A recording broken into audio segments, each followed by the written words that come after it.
안녕하세요. 고도 엔진으로 시작하는 첫 게임 개발 강의를 수강해주신 여러분 환영합니다. 본 강의는 아직 게임을 만들어 본 적이 없거나 코딩 경험이 없으셔도 충분히 따라오실 수 있도록 디자인하였는데요. 첫 번째 섹션에서는 고도 엔진을 소개해드리면서 설치 방법과 프로젝트 생성법을 알려드리고, 두 번째 섹션에서는 에디터 인터페이스 전반에 대해 설명드리면서 기본적인 사용 방법도 알려드릴 예정입니다. 그리고 세 번째 섹션에서는 파이썬과 유사한 GD스크립트라는 스크립팅 언어의 문법을 배워보면서 프로그래밍의 기본 원리를 학습할 예정입니다. 강의 마지막에는 학습한 내용을 바탕으로 간단한 2D 게임을 구현해 볼 건데요. 이를 통해 스스로 게임을 만들 수 있다는 자신감을 얻어가시고 게임 개발의 재미 또한 느낄 수 있는 시간이 되셨으면 좋겠습니다. 그럼 시작해볼까요?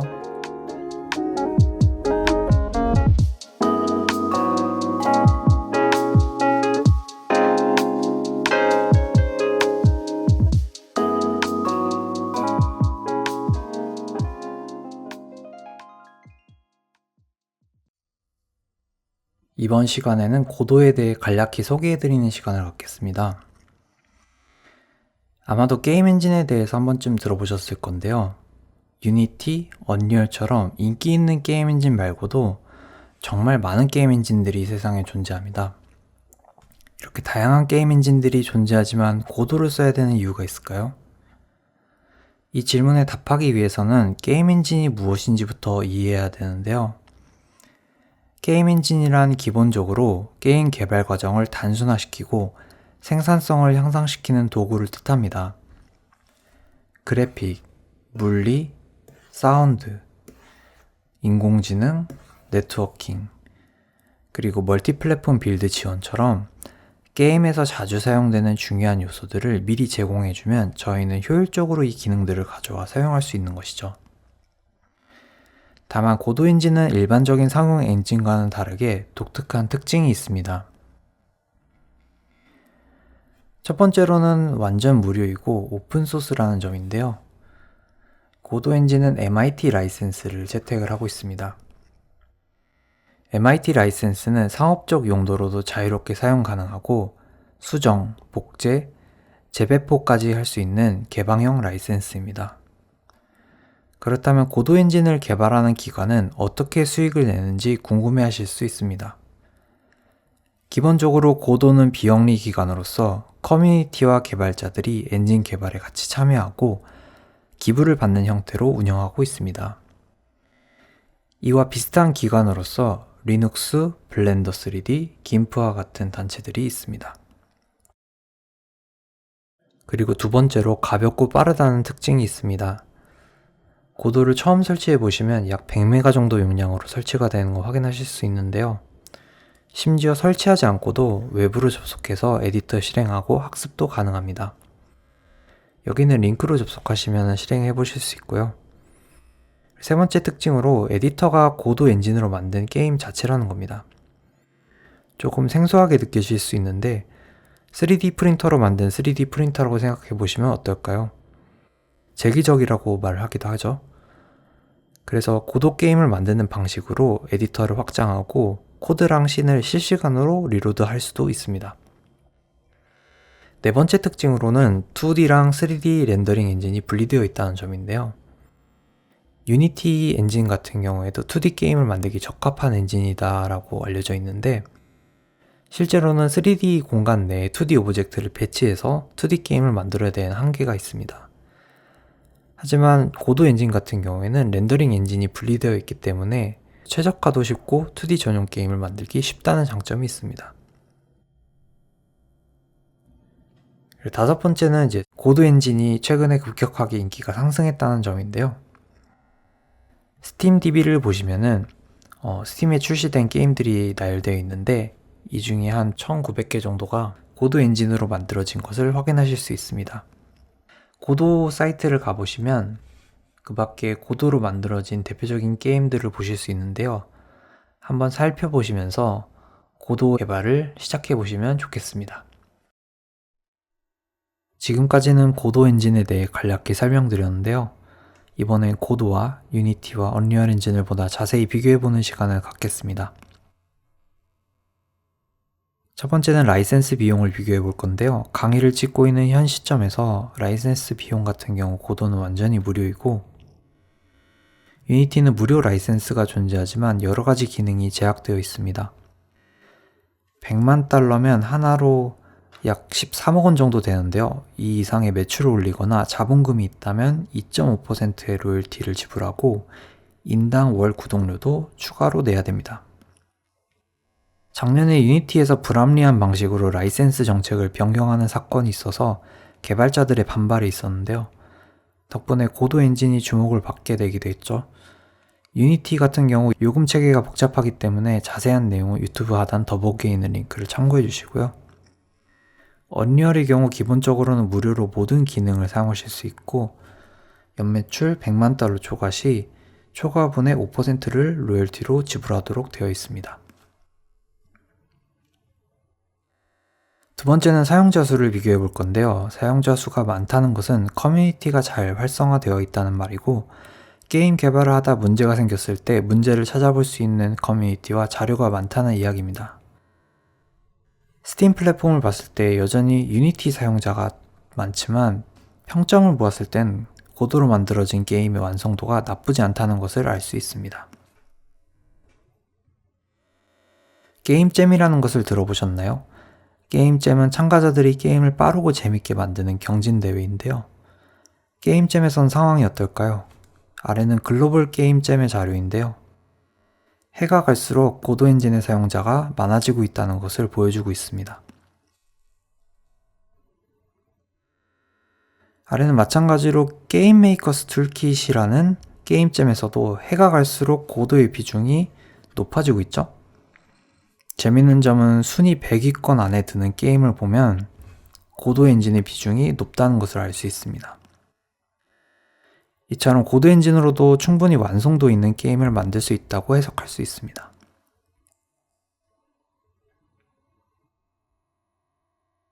세 번째로는 개발 난이도를 비교해 보겠습니다. 난이도는 처음 게임을 개발하시는 입장에서 낮을수록 좋겠죠. 고도의 경우 모듈화가 유니티보다 잘 되어 있어서 노드와 신 단위로 조합해 빠르고 쉽게 게임 개발이 가능하다는 특징이 있습니다. 또한 파이썬과 비슷하면서 배우기 쉬운 자체 스크립팅 언어인 GD 스크립트로 게임을 개발하게 되는데요. 유니티의 경우 C샵을 사용해서 스크립팅을 하기 때문에 GD 스크립트보다 난이도는 조금 높지만 숙달되면 어렵지 않게 개발하실 수 있습니다. 언리얼은 이미 완성된 구조물을 활용하거나 C++ 코드로 그 구조물들을 직접 변형시켜서 사용해야 되는데요. 처음 배우는 입장에서 번거롭고 진입장벽이 높다고 볼 수 있습니다. 네 번째는 개발 자유도를 비교해 볼 건데요. 고도는 이미 만들어진 노드들을 활용하기 때문에 자유도는 컴포넌트 단위로 수정할 수 있는 유니티보다 약간 떨어진다고 볼 수 있습니다. 언리얼의 경우 이미 구성된 클래스들과 완성된 기능들을 활용해서 개발하는 형태라 엔진 코드에 대해 이해할 수 있는 수준이 아니라면 높은 자유도를 보장받을 수 없습니다. 다섯 번째는 그래픽 품질을 비교해 보겠습니다. 언리얼 엔진은 고급 그래픽 기술과 시각적 품질에 중점을 두고 있어서 AAA급 게임에서도 많이 사용되는 편인데요. 언리얼 5가 발표되면서 나나이트와 루멘이라는 기술로 실시간 렌더링의 혁신을 일으켰습니다. 그 밖에도 편리한 노드 기반 매테리얼 에디터, 물리 기반 제재 시스템, 훌륭한 시네마틱 도구들도 가지고 있어서 최고의 그래픽 퀄리티를 내기 좋은 엔진은 언리얼이라고 할 수 있습니다. 물론 유니티도 HDRP와 같은 고급 렌더링 기술들을 지원하고 있고 고도로도 직접 쉐이더를 작성하셔서 퀄리티를 올릴 수는 있지만 현 시점에서 빠르게 좋은 그래픽을 낼 수 있는 엔진은 언리얼 엔진입니다. 여섯 번째는 크로스 플랫폼 지원을 비교해 볼 건데요. 새 엔진 모두 훌륭한 디버깅 환경을 제공해 준다고 볼 수 있는데요. 유니티 엔진이 멀티 플랫폼 지원에 있어서 약간의 우위를 가진다고 볼 수 있습니다. 반투명하게 표시된 것들은 지원은 하지만 제약이 있는 경우이고요. 예를 들어 유니티의 웹GL 빌드는 모바일 브라우저를 지원하지 않고 고도는 엑스박스, 플레이스테이션 SDK와 같이 오픈소스가 아닌 개발 생태계를 지원할 수 없기 때문에 직접 콘솔로 포팅하거나 지정된 업체에 의뢰해야 된다는 단점이 있습니다. 그렇기 때문에 꼭 출시를 원하시는 플랫폼이 있다면 해당 플랫폼에 만든 엔진을 선택하시는 것이 바람직합니다. 이렇게 유니티와 언리얼 그리고 고도를 자세히 비교해 보았는데요. 하나의 엔진을 잘 다루실 수 있다면 다른 엔진으로도 금방 적응하실 수 있기 때문에 처음에는 난이도가 낮은 고도 엔진으로 학습하시다가 원하시는 엔진으로 넘어가셔도 좋습니다. 여러분이 게임 개발 여정을 시작하시기 전에 꼭 말씀드리고 싶은 두 가지가 있습니다. 바로 실습과 반복인데요. 혹시 여러분은 자전거를 책으로 배우셨나요? 의외로 게임 개발은 스포츠와 비슷한 측면이 많습니다. 100번 보는 것보다 직접 한번 해보는 게 낫다 라는 말이 있는 것처럼 게임 개발은 직접 경험하면서 시행착오를 통해 배울 수 있는 것들이 참 많습니다. 처음에는 강의를 따라해 보시고 익숙해지시면 점차 강의의 의존도를 줄여보세요. 처음에는 강의의 문서를 자주 찾아보셔야겠지만 시간이 지날수록 스스로 해결할 수 있는 것들이 많아지실 겁니다. 모든 학습에 있어서 반복은 매우 중요합니다. 저 또한 개발을 장기간 하지 않으면 많은 내용을 잊어버리고 자료를 다시 찾아봐야 되는데요. 인간의 뇌는 반복하지 않으면 쉽게 잊어버리도록 설계되어 있기 때문입니다. 희망적인 소식으로는 복습이 반복되면 망각 속도는 점점 느려지다가 결국에 장기 기억으로 남을 수 있다는 것입니다. 다음 세션부터는 본격적으로 고도 엔진에 대해 학습해 나갈 예정인데요. 반복적인 실습을 통해 배운 내용들을 자신의 것으로 만들어 보시면 좋겠습니다.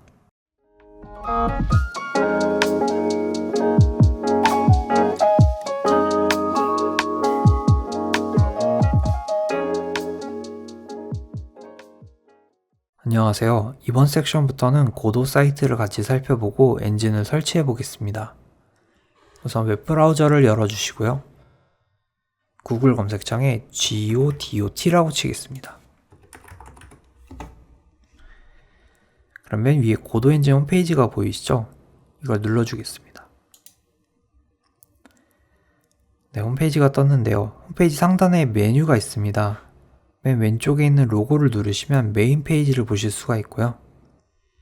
그 다음 피처스를 누르시면 고도의 기본적인 기능들을 소개하고 있는 페이지가 나오고요. 블로그를 누르시면 엔진의 최신 소식을 볼 수가 있습니다. 가장 최근에 올라온 뉴스가 5월 15일에 웹 익스포트 기능이 4.3 버전에 추가됐다는 내용이네요. 그리고 커뮤니티에 들어가 보시면 고도 엔진에는 다양한 커뮤니티가 있는데요. 이곳에서 사람들하고 의견을 나누고 궁금한 점이 있다면 질문하실 수도 있고요. 여기 아래 내려가 보시면 GitHub 페이지가 있는데요. 이곳에 들어가셔서 직접 엔진 소스 코드를 다운로드 받아서 사용하실 수도 있고, 만약에 버그가 있다면 여기 Issues 탭에 들어가셔서 버그를 직접 제보를 해주실 수도 있습니다. 그럼 엔진 개발에 큰 도움이 되겠죠? 그 다음 About에 들어가 보시면 고도에 대해 라이센스부터 정책, 만든 사람들까지 자세한 내용을 살펴보실 수 있고요. 그리고 여러분이 가장 많이 이용하게 될 페이지는 바로 다운로드랑 독스인데요. 다운로드에선 말 그대로 고도 엔진과 에디터를 다운로드 받으실 수 있는 페이지고요. 독스는 고도 엔진 설명서 페이지라고 보시면 쉽습니다.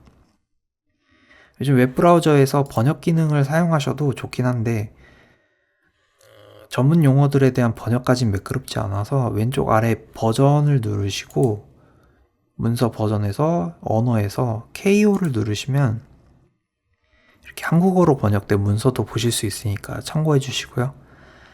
다만 아직 대부분의 내용들은 한국어로 번역되지 않은 상태예요. 그래서 최근에 고도에서 봉사자들을 모집해서 이 설명서 페이지를 활발하게 번역하려는 것 같습니다. 여기 아래 이 그림을 누르시면 이게 호스티드 웹 레이트라는 곳인데 이곳에서 여러분이 직접 번역을 참여하실 수 있으니까요. 많이 도와주시면 감사하겠습니다. 마지막으로는 도네이트인데요.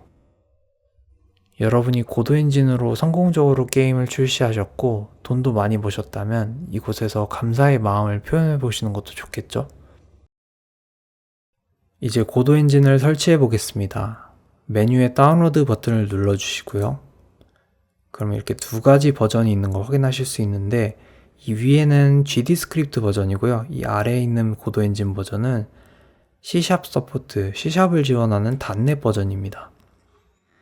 저희가 이 강의에서 사용할 버전은 GD 스크립트 버전입니다. 그래서 위에 있는 파란 색깔 버튼을 눌러주시면 되고요. 조금만 기다리시면 다운로드가 진행이 됩니다. 압축 파일을 다운로드 받을 건데요. 원하시는 경로를 설정하셔서 다운로드를 진행해 주시고요. 다운로드가 끝났으면 이 압축 파일을 원하시는 경로에 해제해 주시면 되겠습니다. 네, 압축 해제가 됐으면 이 압축 해제된 폴더 안에 두 가지 파일이 있는 거 확인하실 수 있는데 이 둘 중 하나를 실행을 하셔서 이 프로젝트 매니저가 열리는지 확인을 해 보시면 되겠습니다. 그러면 설치가 완료된 거고요. 간단하죠? 만약에 실행이 안 된다 하시면은 이 트러블 슈팅 버튼을 누르셔서 문제를 해결해 보시면 되겠습니다. 이 아래 저희가 지금 윈도우 환경에서 접속해서 윈도우 버전이 기본적으로 보여지고 있는데요. 혹시나 다른 플랫폼을 사용하기를 원하시면 여기 있는 맥OS나 리눅스 같은 걸 누르셔서 다른 플랫폼에 맞는 고도 엔진 버전을 받으실 수도 있습니다.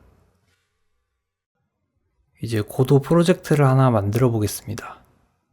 다운로드 받으신 고도 엔진을 실행시켜 주시고요. 그럼 이런 프로젝트 매니저 화면이 나오는데요. 이 메시지 박스는 취소를 누르겠습니다. 혹시 언어 설정이 다른 언어로 되어 있다면 이 언어 설정을 누르셔서 한국어로 바꿔주시고요. 그 다음 새로 만들기 버튼을 누를 건데요. 새로 만들기 버튼을 누르거나 단축키 컨트롤 N을 누르시면 새 프로젝트를 생성하실 수 있습니다. 프로젝트 이름은 영어로 만드시는 걸 추천드리는데요. 한국어도 되긴 합니다. 다만 한국어를 쓰실 때 맨 마지막 글자가 다른 곳을 누르면 넘어가는 버그가 있습니다. 그래서 마지막 글자를 쓰신 후에 화살표 다음을 누르시거나 아니면은 스페이스바를 누르시면 마지막 글자가 유지가 되고요. 이제 프로젝트 경로를 설정을 하실 건데요. 여기 폴더 만들기를 누르셔서 원하는 이름을 제가 지어 보겠습니다.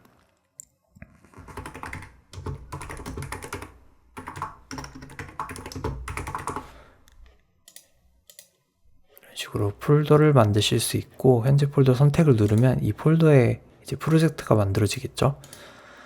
그 다음 렌더러를 설정하시는데 포워드 플러스를 사용하도록 하겠습니다. 그리고 버전 컨트롤 메타데이터는 없음을 눌러주시고요. 그 다음 만들기 앤 편집 버튼을 누르시면 프로젝트가 만들어집니다. 이제 에디터 화면이 나오는데요. 이렇게 되면은 이제 프로젝트가 성공적으로 만들어졌다고 보시면 되겠습니다.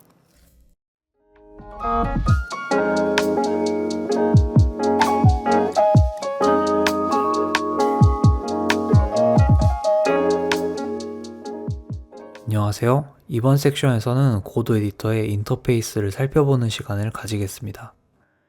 어떤 소프트웨어를 사용하시더라도 각각의 인터페이스를 지칭하는 용어들과 사용법을 한번 정리해 두시면 다른 자료들을 참고하실 때에도 많은 도움이 되는데요. 저희가 처음 프로젝트를 만들 때 보았던 프로젝트 매니저부터 에디터 화면의 왼쪽 상단부터 아래로 내려오면서 순서대로 자세히 설명드리도록 하겠습니다. 고도 엔진을 처음 실행하면 볼 수 있는 프로젝트 매니저 화면입니다. 왼쪽 상단의 새로 만들기 버튼을 누르면 새 프로젝트를 만드실 수 있고요. 여기서 프로젝트 이름을 정하시고 폴더 만들기 버튼을 누르면 폴더가 생성됩니다. 참고로 고도는 프로젝트를 폴더 단위로 관리합니다.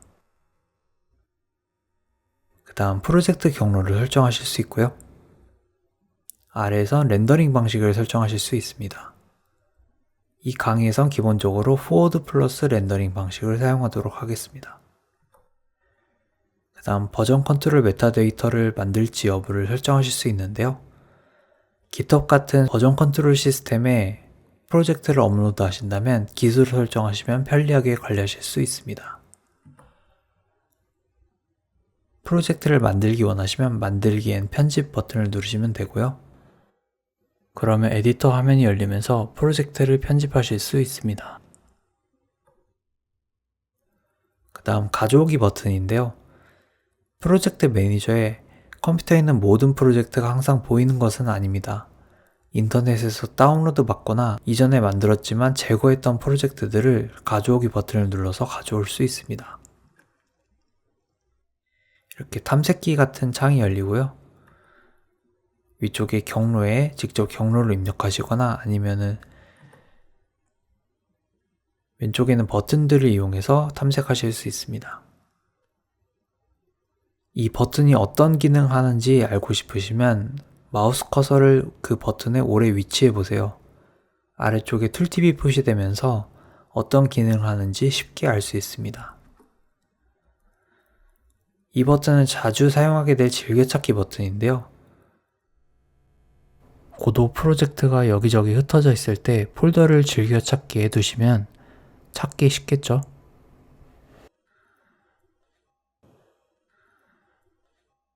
프로젝트를 열 때는 고도 확장자로 되어 있는 파일을 여시면 됩니다. 열기 버튼을 누르고요. 가져오기 편집을 누르시면 에디터 화면이 열리면서 바로 편집을 시작하실 수 있습니다. 그 다음부터는 이렇게 프로젝트 매니저 화면에 추가가 되는 거 확인하실 수 있고요. 그 다음 스캔 버튼이 있는데요. 스캔 버튼은 프로젝트가 많이 있는 폴더가 있을 때 그 프로젝트들을 한 번에 불러올 수 있는 기능입니다. 이처럼 고도 프로젝트가 많이 들어있는 최상위 부모 폴더를 선택하시면 그 아래에 있는 자식 폴더들을 전부 탐색해서 모든 고도 프로젝트를 가져올 수 있게 됩니다. 그 다음 프로젝트 필터 기능인데요. 만약에 프로젝트가 굉장히 많이 있다면 이 필터 기능을 통해서 일부 프로젝트만 보게 만들 수 있습니다. 지금 멋진이라고 입력했는데요. 멋진이라는 이름이 있는 프로젝트가 검색이 되는 걸 보실 수 있습니다. 프로젝트가 많이 있을 때 마찬가지로 정렬 기능을 이용해서 쉽게 찾을 수 있는데요.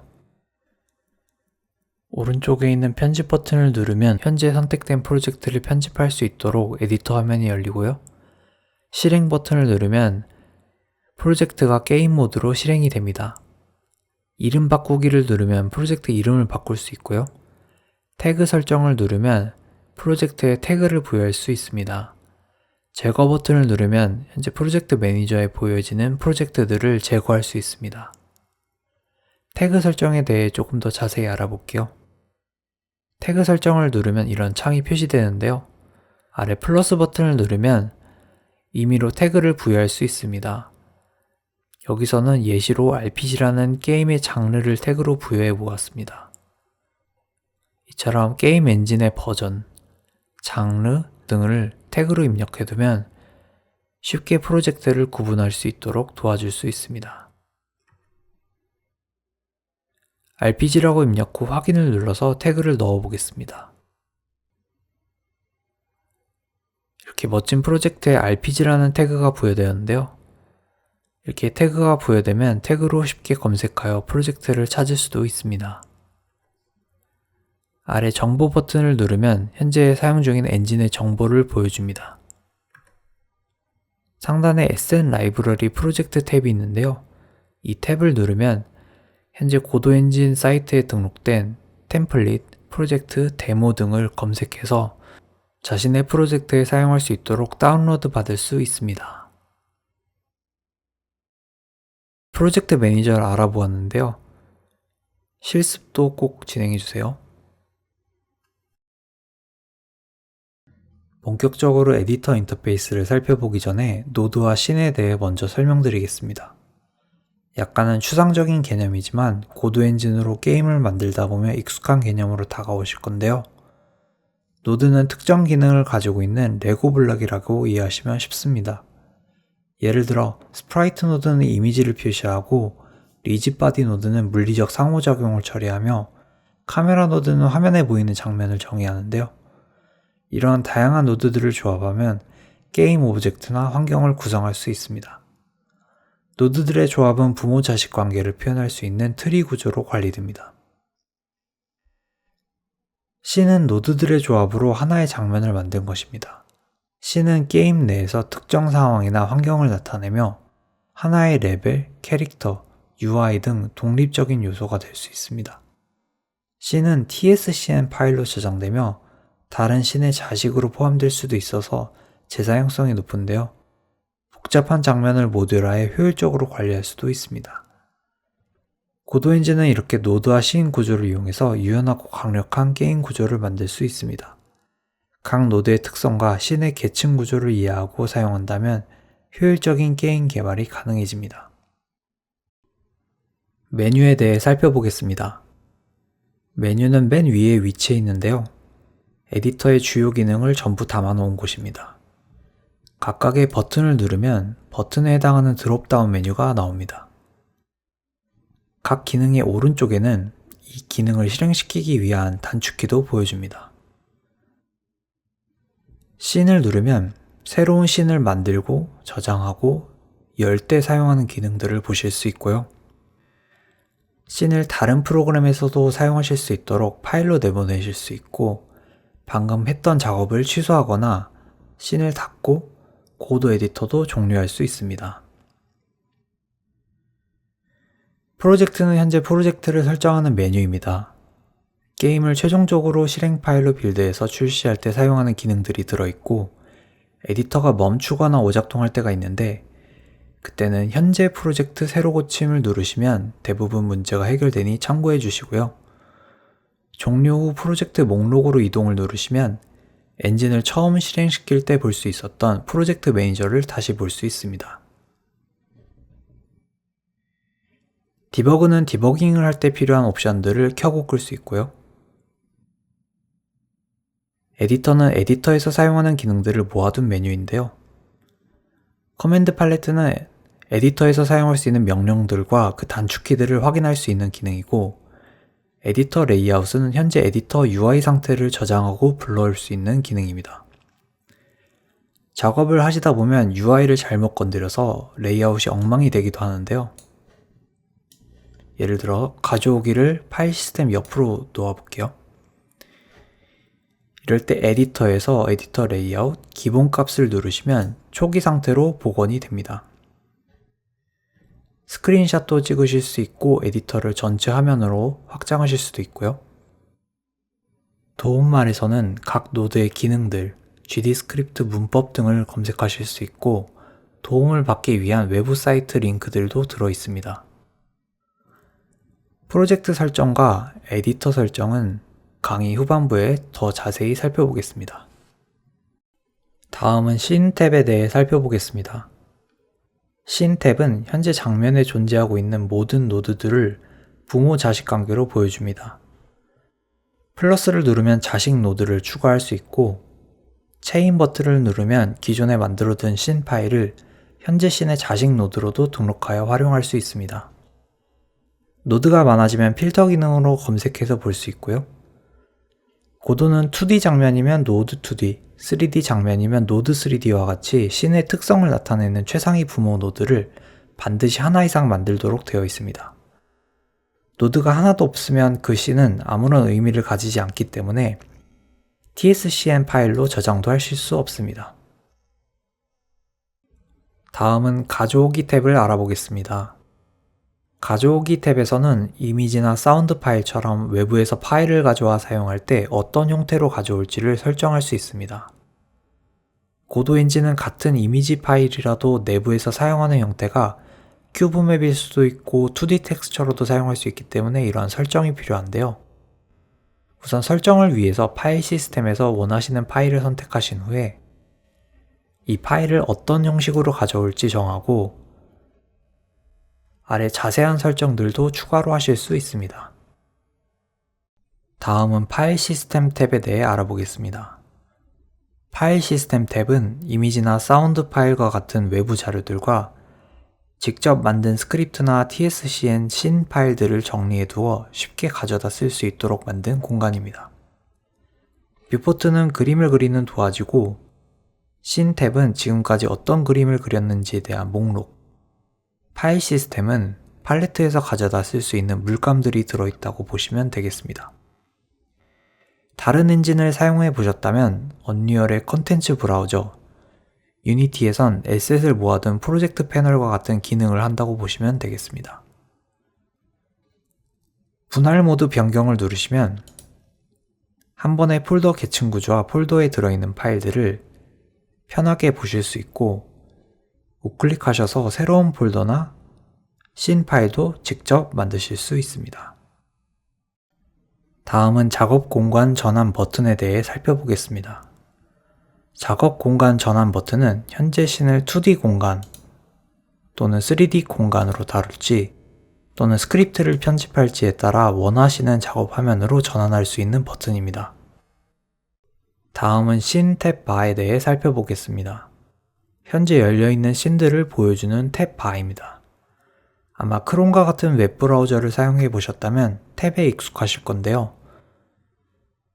씬 이름 오른쪽의 별표 모양은 변경사항이 아직 저장되지 않았다는 표시이고, 플러스 버튼을 누르면 새로운 씬을 만들 수 있습니다. 다만 저는 파일 시스템에서 씬을 저장과 동시에 만드는 것을 조금 더 추천드리는 편입니다.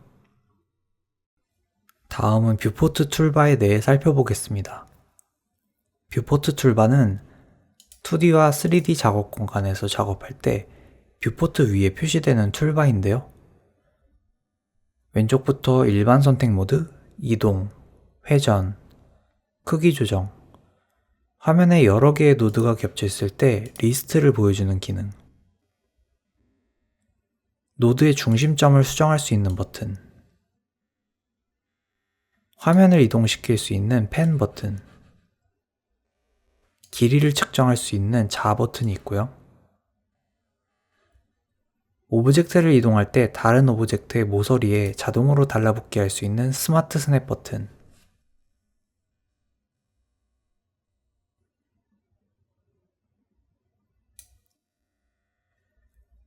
격자 단위로 움직일 수 있게 만드는 격자 스냅 버튼,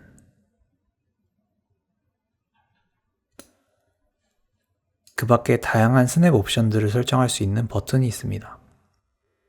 예를 들어 회전 스냅 버튼이 꺼져 있는 상태에선 자유롭게 회전이 가능한데요.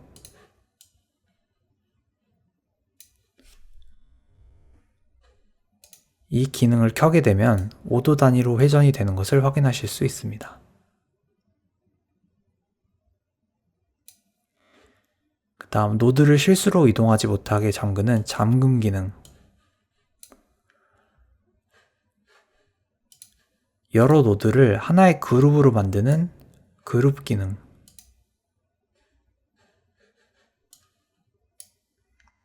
뼈대 구조를 볼 수 있는 스켈레톤 버튼, 게임을 실행하는 중에 카메라 시점을 강제로 현재 뷰포트에서 보이는 상태로 변경할 수 있는 프로젝트 카메라 오버라이드 기능이 있고요. 보기 버튼을 누르면 뷰포트에 보이는 항목들을 선택적으로 끄고 켜실 수도 있습니다. 다음은 뷰포트에 대해 살펴보겠습니다. 씬에 노드들을 배치해서 게임 화면을 구성할 때 사용하는 뷰포트입니다. 2D 작업 상태에서 마우스 휠 버튼을 누른 상태로 드래그 하시면 화면이 스크롤 되고요. 이를 패닝이라고도 합니다. 마우스 휠을 굴리면 확대, 축소가 가능합니다. 3D 작업 상태에서는 마우스 휠 버튼을 누른 상태로 드래그하면 공간을 중심으로 회전, 마우스 휠을 굴리면 확대, 축소할 수 있습니다. FPS 게임을 해보셨다면 익숙한 방식으로 자유이동도 하실 수 있는데요. 마우스 우클릭을 한 상태로 드래그하면 카메라를 기준으로 회전하고 WASD 키를 이용해서 전, 후, 좌우로 이동하실 수도 있습니다. 뷰포트 카메라 이동은 실습을 직접 해보셔야 익숙해지실 수 있습니다. 다음은 하단 패널에 대해 살펴보겠습니다. 처음에 아래 하단 패널은 감춰져 있는데요. 아무 버튼이나 눌러보시면 확장이 됩니다.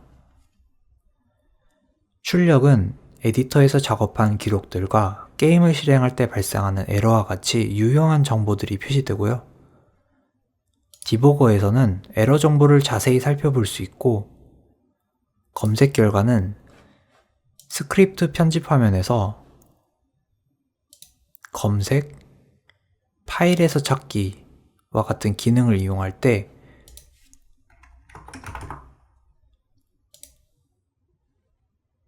검색 결과를 표시하는 화면이고요. 오디오는 다양한 게임 사운드를 믹싱할 수 있도록 도와주는 패널이고요. 애니메이션은 애니메이션 플레이어 노드를 통해 시간의 흐름에 따라 발생하는 모든 값들을 키프레임과 그래프로 표현할 수 있도록 도와주는 도구이고요. 쉐이더 에디터는 나만의 독창적인 게임 그래픽을 노드 그래프로 쉽게 제작할 수 있도록 도와주는 도구입니다. 다음은 플레이 테스트 버튼에 대해 살펴보겠습니다. 플레이 테스트 버튼은 지금까지 만든 게임을 직접 실행해보고 버그를 찾을 수 있도록 도와주는 버튼입니다. 왼쪽부터 프로젝트 실행, 잠시 정지시키는 일시 정지,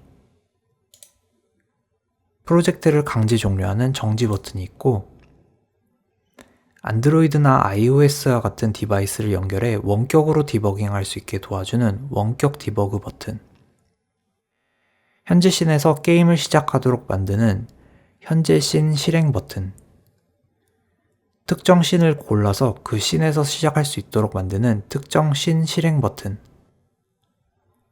실행 화면을 영상으로 녹화하기 위한 무비 메이커 모드 버튼이 있습니다. 다음은 인스펙터 탭에 대해 살펴보겠습니다. 인스펙터 탭은 현재 뷰포트에서 선택된 노드의 자세한 속성들을 보고 수정할 수 있는 탭입니다. 변경할 수 있는 속성들은 선택한 노드의 종류에 따라 달라집니다. 다음은 노드 탭에 대해 살펴보겠습니다. 노드 탭의 시그널은 현재 선택된 노드에서 특정 이벤트가 발생했을 때 보낼 수 있는 신호의 목록을 보여주고, 그룹은 노드들을 묶어서 관리하기 편하게 만들어줍니다. 이러한 기능들의 활용 방법은 GD스크립트를 공부하실 때 보다 자세히 알아보겠습니다. 다음은 작업 내역 탭에 대해 살펴보겠습니다. 작업 내역은 지금까지 에디터에서 했던 작업 내역을 보여줍니다. 특정 시점을 클릭해서 지금까지 했던 작업을 되돌릴 수도 있습니다. 다음은 프로젝트 설정에 대해 살펴보겠습니다. 프로젝트 설정 화면을 여는 방법은 메뉴의 프로젝트에서 프로젝트 설정 버튼을 눌러주시면 되고요. 프로젝트 설정 화면에서 일반 탭은 스플래시 이미지, 렌더링 방식, 물리, 내비게이션과 같이 게임 플레이에 관련된 것들을 설정하실 수 있고요. 입력 맵에서는 키보드, 마우스, 조이스틱 등 다양한 디바이스에서 발생한 키 입력을 하나의 공통 액션으로 묶을 때 사용합니다. 예를 들어 키보드의 W키와 조이스틱의 위 버튼을 달리기라는 하나의 액션으로 묶어서 편하게 관리할 수 있는 것이죠. 현지화는 게임을 다국어로 출시할 때 사용하는 기능이고요. 자동 로드는 게임을 시작할 때 자동으로 생성될 노드들을 설정할 수 있으며, 이렇게 생성된 노드는 최상위 부모 노드로 들어갑니다. 이렇게 게임을 시작할 때 단 하나의 최상위 노드를 만들어 여기저기서 해당 노드를 편하게 활용할 수도 있는데요. 이를 싱글톤 또는 전역 변수라고 합니다. 쉐이더 글로벌은 여러분이 독특한 그래픽 효과를 내기 위해 쉐이더를 만들 때 그 쉐이더들의 공통으로 참고할 수 있는 전역 값들을 정의하는 곳이고요. 플러그인은 게임 개발을 편리하게 만들어주는 도구라고 보시면 되는데요. 다른 사람들이 만든 기능들을 다운로드 받았다면 이곳에서 관리하실 수 있고 직접 나만의 플러그인도 만들 수 있습니다. 디폴트 가져오기는 가져오기 탭에서 파일을 가져올 때 사용하는 기본 설정 값을 정하는 곳입니다. 다음은 에디터 설정에 대해 살펴보겠습니다. 에디터 설정 화면에서는 에디터와 관련된 설정을 하실 수 있는데요. 화면을 여는 방법은 메뉴의 에디터 설정 버튼을 누르시면 되고요. 왼쪽에 있는 인터페이스 항목에서는 에디터에서 보여지는 부분을 전부 설정하실 수 있습니다. 고해상도 모니터를 사용하시면 화면 크기를 높이면 글자나 버튼이 커져서 보기 편해집니다. 맥OS 전용 기능들도 있는데요. 맥OS 전용 기능들은 이렇게 툴팁 박스 아래에 Specific to the macOS라고 되어 있습니다. 때문에 윈도우 환경에서는 이러한 설정을 변경해도 차이점을 느끼실 수 없으니 참고해 주시고요. 저는 밝은 테마를 좋아해서 이처럼 라이트 프리셋을 적용했습니다. 파일 시스템에서는 파일을 열 때 기본으로 사용할 소프트웨어들과 자동으로 스캔할 프로젝트 경로를 설정할 수 있습니다. 독은 탭이 모여있는 이러한 박스를 의미하는데요. 이 독에서 일어나는 일들을 설정할 수 있고요. 텍스트 에디터는 GD스크립트를 작성할 때 사용하는 화면을 수정하는 영역이고, 에디터는 뷰포트 관련 설정들, 실행은 게임 테스트 실행에 관련된 설정들, 네트워크는 원격으로 디버깅할 때 사용하는 설정들, 내보내기는 최종적으로 게임을 출시하기 위해 실행 파일로 빌드할 때 하는 설정들이 있습니다. 모니터를 여러 개 사용하신다면 탭을 떼어내 작업하면 편리한데요. 이처럼 독의 우측 상단에 점점점 버튼을 누르시고 창 띄우기 버튼을 누르면 윈도우가 떨어져서 원하는 모니터에 배치해 작업하시면 편리합니다. 원래대로 되돌리기 원하시면 그냥 창을 닫으시면 됩니다.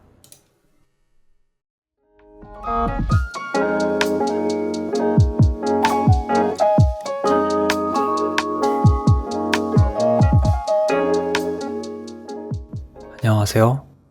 이번 섹션에서는 GD스크립트 기초 문법을 배워보겠습니다. 데이터 공간에 이름을 붙이기 위한 변수와 상수부터 함수와 조건문, 반복문에 대해 알아보고 클래스와 개체 지형의 개념에 대해서도 학습할 예정인데요. 우선 실습을 진행하기 위해 신 파일과 스크립트 파일을 먼저 만들어 보겠습니다. 신 파일은 파일 시스템에서 우클릭을 하시면 새 씬을 만드실 수 있는데요. 2D 씬을 선택하고 씬 이름은 재밌는 씬으로 정해보겠습니다. 확인 버튼을 누르면 재밌는 씬.tscn이라는 씬 파일이 만들어졌죠. 스크립트 파일은 두 가지 방법으로 만드실 수 있는데요. 하나는 파일 시스템에 직접 파일을 만드는 방법, 그리고 두 번째는 노드 자체에 내장하는 방법이 있습니다. 먼저 파일 시스템에서 만들어 보겠습니다. 파일 시스템에서 마우스 우클릭을 하시고 새 스크립트라는 버튼을 누르면 스크립트 만들기라는 창이 뜹니다. 언어는 GD스크립트를 사용할 것이기 때문에 GD스크립트로 놓고요. 상속은 기본적으로 노드로 설정이 되어 있는데요. 어떤 부모 클래스로부터 기능을 물려받으면서 시작할지 설정하는 부분입니다. 이 부분은 확장이라는 문법을 배울 때 자세히 알려드릴 예정이고요. 템플릿은 여러분이 코드 작성을 편하게 시작하시도록 선택하신 노드에 따라 어느 정도 완성된 코드 틀을 제공해주는 기능입니다. 내장 스크립트 옵션은 파일 시스템에서 스크립트 파일을 만들 땐 활성화하실 수 없고 노드에서 스크립트를 바로 만드셔야 사용할 수 있는 옵션인데요. 이 옵션을 활성화하게 되면 스크립트가 별도의 파일로 저장되지 않고 노드 자체에 스크립트가 내장되는 방식이기 때문에 tscn 씬 파일을 저장할 때 스크립트가 포함되어 저장되게 됩니다. 참고로 작성하신 스크립트는 노드에 부착되어 씬과 함께 로드가 되어야 실제 동작을 수행합니다. 또한 고도 엔진은 유니티와는 다르게 하나의 노드에 하나의 스크립트만 넣도록 되어 있고요. 우선 지금은 파일 시스템에서 이어서 GD스크립트 파일을 만들어 보겠습니다. 상속은 노드로, 템플릿은 노드 디폴트로 해주시고요. 경로에 스크립트 이름을 넣으시면 되는데 마찬가지로 재밌는 스크립트라고 하겠습니다.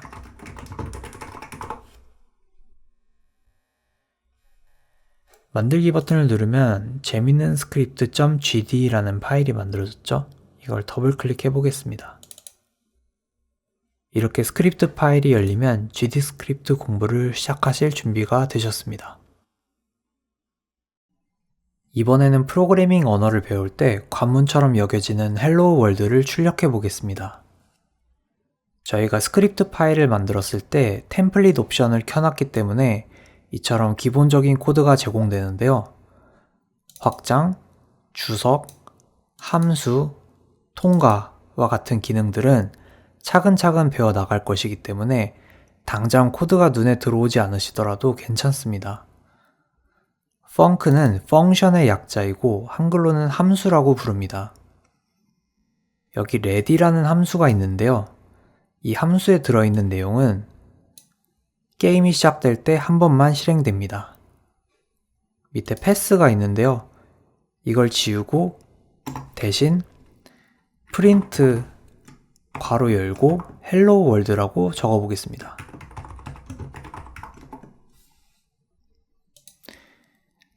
여기 쌍따옴표를 쓰셔도 되고 단일 따옴표를 쓰셔도 되는데 처음과 끝을 동일하게 유지해 주셔야 되고요. 주의하실 점 하나 더 있는데요. 이 앞에 탭을 누르셔서 반드시 한 칸 들여쓰기를 해주셔야 됩니다. 다 적으셨다면 이제 플레이 테스트 버튼을 눌러서 헬로 월드라는 문장이 보여지는지 한번 볼까요? 플레이 테스트 버튼은 여기에 있고요. 여기 실행 버튼을 눌러주세요. 지금 처음에 게임을 어떤 씬에서 시작할지 저희가 따로 설정하지 않아서 메인 씬을 정의해 달라고 하는데요. 우선은 현재 선택 버튼을 눌러서 현재 열려있는 씬으로 설정해 주겠습니다. 자, 그러면 게임이 실행되고 헬로 월드가 보일까요? 아무것도 안 보이죠? 왜냐면 별도로 작성하신 스크립트 파일도 노드에 부착되어 씬과 함께 로드가 되어야 실제 동작을 수행하기 때문입니다. 재밌는 스크립트.gd 파일은 파일로만 존재하고 실제로 현재 씬에선 사용되지 않은 것이죠. 실행 화면을 끄고 저희가 만들었던 재밌는 스크립트.gd 파일을 드래그해서 재밌는 씬 노드에 놓겠습니다. 오른쪽에 스크립트 아이콘이 생겼다면 이 노드에 스크립트가 잘 부착되었다는 표시입니다. 다시 실행해 볼까요? 화면엔 아무것도 안 보이지만 잘 보시면 하단 패널 출력 탭에 헬로 월드라고 표시되는 것을 볼 수 있습니다. 문자를 바꿔볼까요?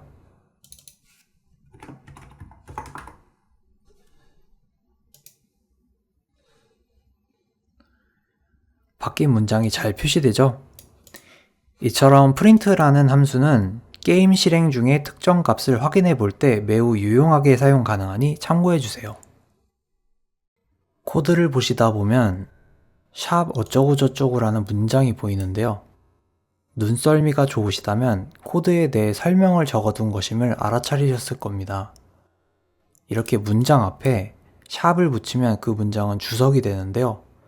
주석은 실제 동작하는 코드가 아니고 단순히 사람이 읽기 편하도록 만든 설명글입니다.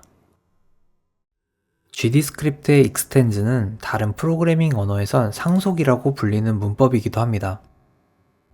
상속의 개념은 지금 설명드리기엔 다소 어렵게 느껴질 수도 있어서 우선은 쉬운 방법으로 먼저 설명드리고 강의 후반부에 개체지향 프로그래밍에 대해 소개하면서 자세히 설명드리겠습니다. extend는 한글로 번역하면 확장이라는 의미를 가지는데요. 말 그대로 현재 코드가 아닌 외부에 있는 것들을 가져와서 현재 작성 중인 코드를 확장시킬 때 사용하는 키워드입니다. 전역적으로 공개된 클래스, 외부 스크립트 파일 그 자체나 그 파일 내부에 들어있는 클래스를 가져와 사용할 수 있습니다. 여기는 노드 같은 경우 전역적으로 공개된 클래스를 가져와서 그 안에 들어있는 기능들을 사용하고 있는데요. 어떤 기능들이 있는지는 도움말 검색 버튼을 누르셔서 자세히 볼 수 있습니다.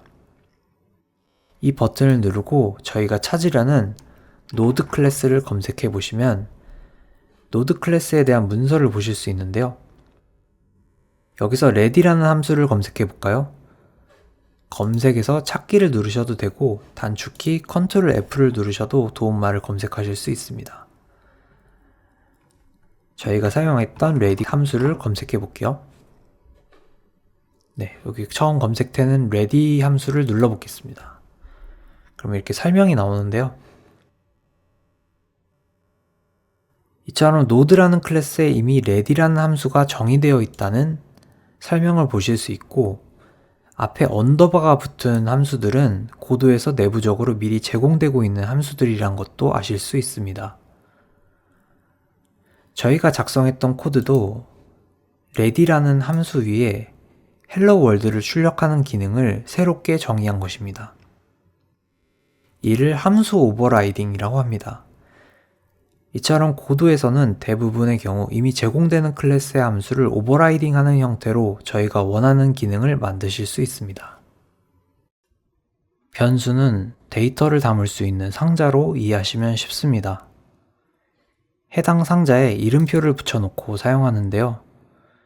이처럼 변수를 만들 때 variable의 약자인 var라는 기호를 쓰고 한 칸 띄우고 상자의 이름을 적어주시면 되는데요.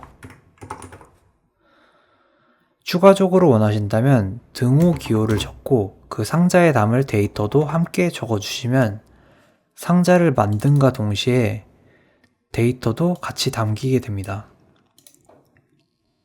GD스크립트에서 변수는 숫자뿐만 아니라 문자도 담을 수 있고요.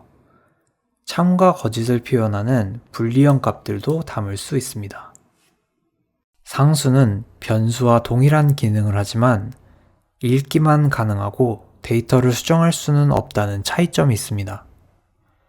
constant의 약자인 const를 적고 한 칸 띄우고 상자의 이름을 적고요. 한 칸 띄우고 등호를 적고 넣을 데이터를 적어주시면 상수가 만들어집니다. 상자를 한번 만들면 이후에 데이터를 담을 수 없으므로 반드시 상자를 만들 때 데이터도 같이 넣어주도록 되어 있습니다. 상수는 프로그래머가 실수로 데이터를 수정하는 것을 차단할 수 있기 때문에 변수 대신에 사용할 수 있다면 최대한 많이 사용해야 합니다. 열거형은 상수들을 묶어서 편하게 사용할 수 있도록 만든 것입니다. 다만 일반적인 상수와는 다르게 숫자만 담을 수 있는데요. 게임에서 발생하는 상황이나 상태를 알아보기 쉽도록 숫자 대신 문자로 표현할 때 유용하게 사용할 수 있습니다. 만드실 때는 enumerator의 약자인 enum이라고 적고 중괄호를 열고 상자 이름을 차례대로 적어주시면 됩니다.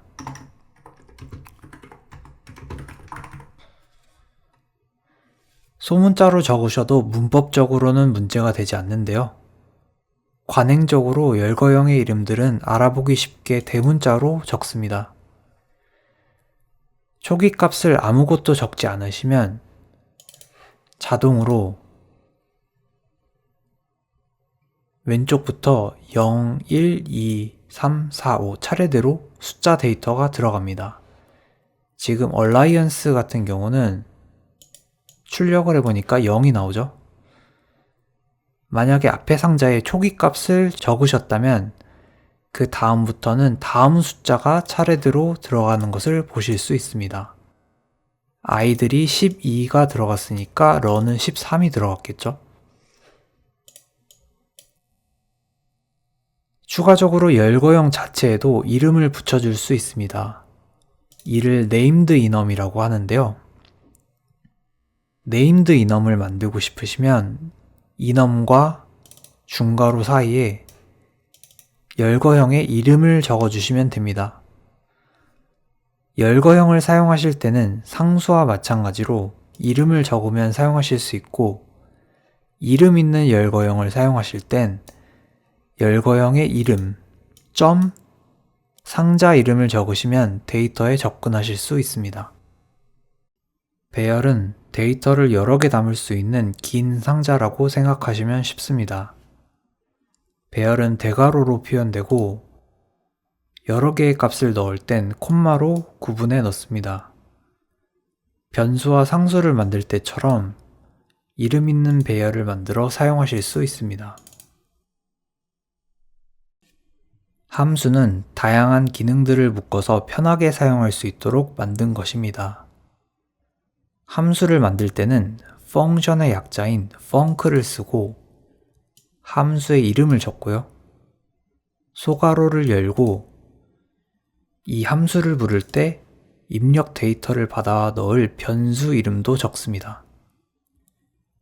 만약에 입력받을 데이터가 없다면 소괄호만 적으시면 됩니다. 그리고 콜론을 적으시면 됩니다. 그리고 함수에 들어갈 내용은 이 아래에 작성하시는데 반드시 한번 들여쓰기를 해주셔야 됩니다. 여기서는 말버릇 펑션이라는 함수를 직접 만들었는데요. 이 함수는 입력받을 데이터를 먼저 출력하고 끝에 라고 하겠습니다 라는 말을 덧붙여서 출력하고 있습니다. 게임이 준비될 때 처음 한 번만 호출되는 ready 함수에 이처럼 위에서 미리 만든 말버릇 함수를 사용하면 데이터를 myInput으로 전달하면서 반복적인 작업도 편하게 하실 수 있습니다. 이처럼 함수를 부르면서 데이터를 입력할 수 있을 뿐만 아니라 함수 사용이 끝날 때 return이라고 적고 데이터를 반환할 수도 있습니다. 이러한 함수를 만들 때는 단호박 펑션처럼 소괄호 옆에 화살표 기호를 적고 반환 형식을 적으시면 됩니다. 여기서는 안됩니다 라는 문자열을 반환하고 있으므로 문자열을 의미하는 스트링을 적었습니다. 함수의 입력 데이터는 콤마를 붙여서 여러 개 넣을 수 있지만 반환은 반드시 하나의 데이터만 가능합니다. 이제 단호박 펑션을 부르면 이 함수는 안됩니다 라는 문자열을 반환하게 되고 단호박 펑션 자리에 이 안됩니다 라는 문자열로 대체된 것처럼 동작하게 됩니다. 고도에서 함수나 조건문 등의 내용이 없는 경우 프로그래머가 실수로 빠뜨렸다고 가정하고 에러를 발생시킵니다. 이때 패스를 적으면 에러가 없어져 의도적으로 내용을 비워둘 수 있고 코드는 나중에 작성하고 일단 플레이 테스트를 진행시킬 수도 있습니다. 조건문은 특정 조건에 따라 코드를 실행할지 말지 결정할 때 사용합니다. 조건문 중 하나인 if문은 왼쪽에 if라고 적고 오른쪽에는 조건식을 적게 되는데요. 참이면 아래 계행된 내용들이 실행되게 되고 거짓이면 계행되지 않은 부분까지 건너뛰게 됩니다. 만약에 건너뛰는 도중에 elif 조건문을 만난다면 마찬가지로 연달아 조건을 검사하게 됩니다. 검사하는 중 한 번이라도 참이 나온다면 바로 아래에 계행된 내용들이 실행되게 되고 이후에 나오는 elif문과 else 조건문들은 전부 무시됩니다.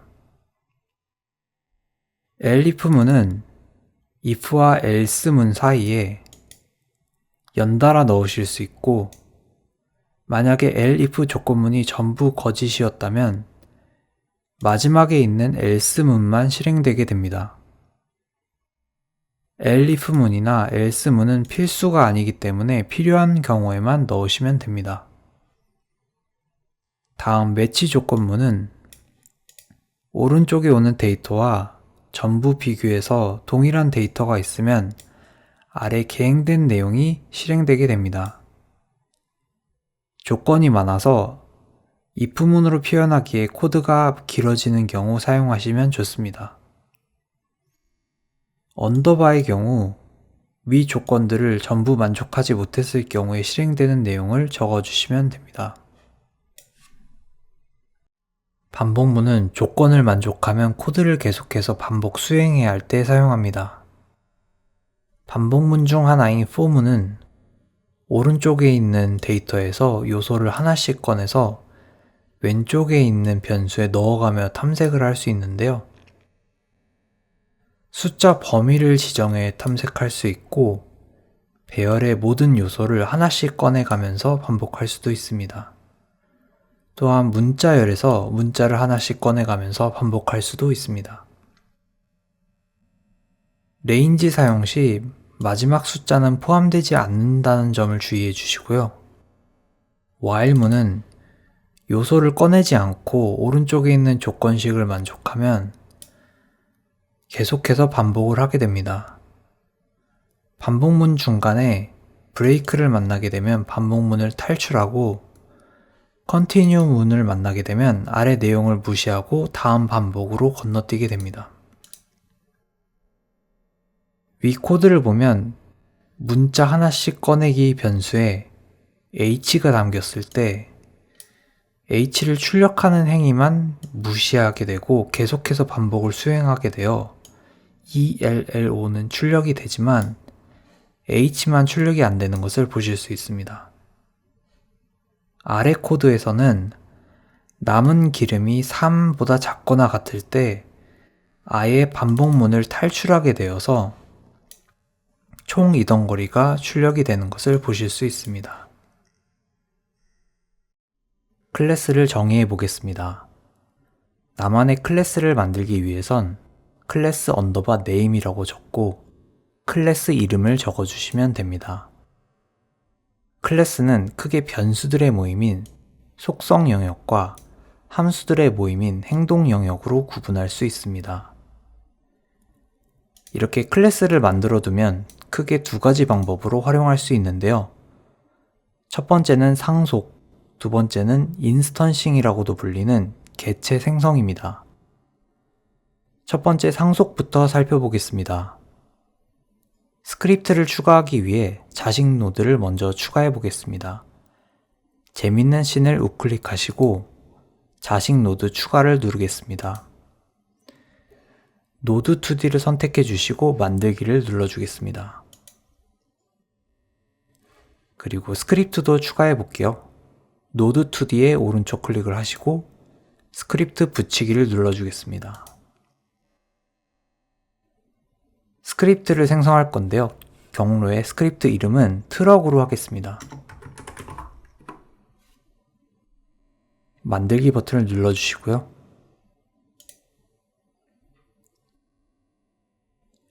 이렇게 만들게 되면 기본적으로 노드2D를 상속받고 있는데요. 이걸 제가 방금 만든 자동차 클래스로 바꿔보겠습니다.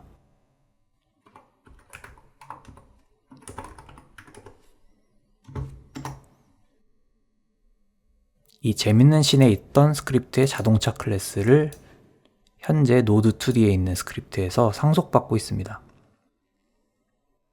상속은 고도에선 extends, 확장이라고도 부르는데요.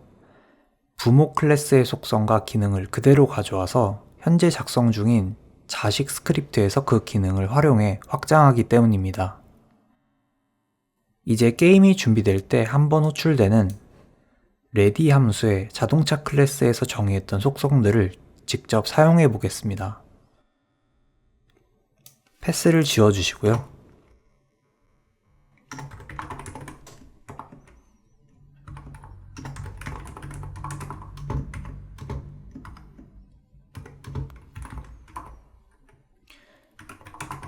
자동차 클래스에서 최고 속력이라는 변수가 있었죠. 이거를 가져와서 사용해 보겠습니다.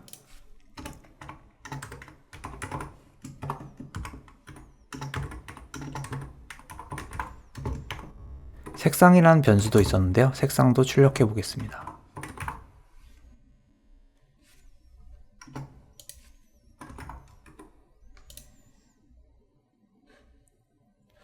그러면 부모 클래스인 자동차 클래스에서 최고 속력과 색상 속성들을 사용하고 있습니다. 이제 게임을 실행하면 자동차 클래스에서 정의했던 변수들과 기본 값들이 잘 출력되는 것을 볼 수 있습니다. 변수들 뿐만 아니라 함수들도 사용할 수 있는데요. 자동차 클래스에서 만든 시동을 켜고 끄는 기능을 한번 사용해 보겠습니다.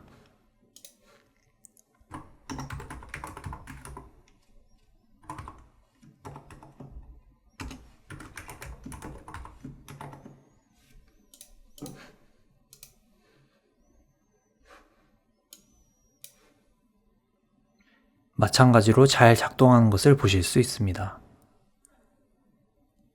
상속에서 한 가지 주의하실 점은 부모 클래스에서 상속받은 변수들은 부모 클래스와는 별개로 자식 클래스에서 새롭게 가져온 것이기 때문에 여기서 부모 클래스에서 가져온 변수 값을 변경해도 부모 클래스에는 영향을 미치지 않는다는 것입니다. 마치 부모 클래스 변수들을 복사해 와서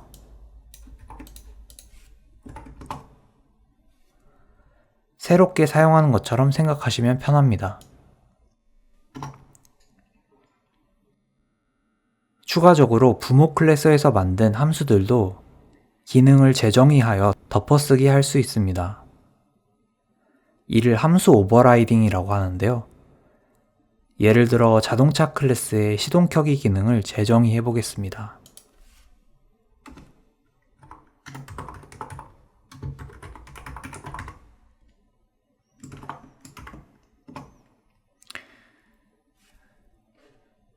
원래는 부릉부릉이라고 시동이 걸렸는데요. 트럭이기 때문에 털털털털 걸리는 것으로 바꿔보겠습니다.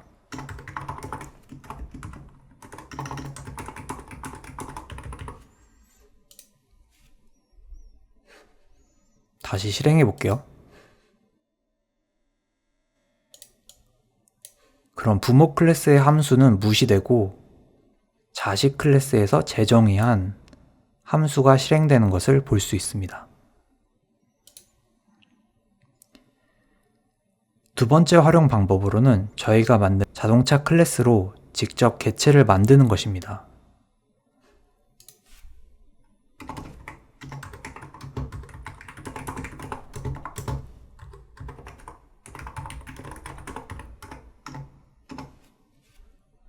이렇게 변수를 만드는 것처럼 객체를 만들어 주시고요.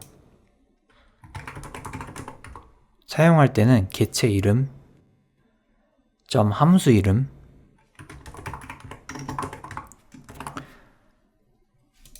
와 같이 사용하거나 아니면 객체 이름,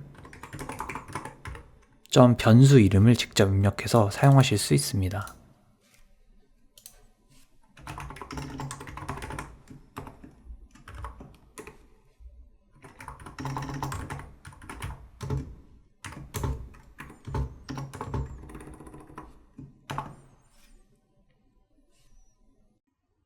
객체 지향 프로그래밍은 프로그래밍 패러다임의 하나로 프로그램을 객체라는 단위로 구성하여 개발하는 방법론입니다. 객체는 자신의 상태를 나타내는 속성 데이터와 그 데이터를 처리하는 함수를 함께 포함하고 있습니다. 클래스는 이러한 객체들을 생성하기 위한 설계도라고 보시면 됩니다. 예를 들어 자동차 클래스를 정의하면 이 클래스를 바탕으로 다양한 자동차 객체를 만들 수 있습니다. 자동차라는 클래스에는 모든 자동차들이 가지는 다양한 속성과 행동이 있습니다.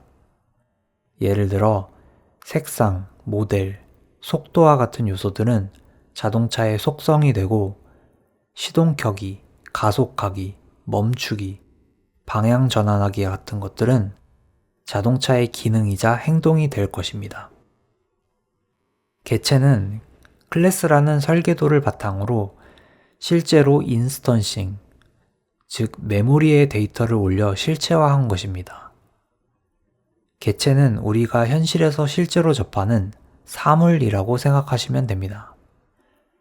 예를 들어 최대 속도가 100km인 흰색 자동차는 자동차라는 클래스로 만든 하나의 개체가 될 수 있습니다. 다음은 개체 지향의 주요 개념에 대해 알아보겠습니다.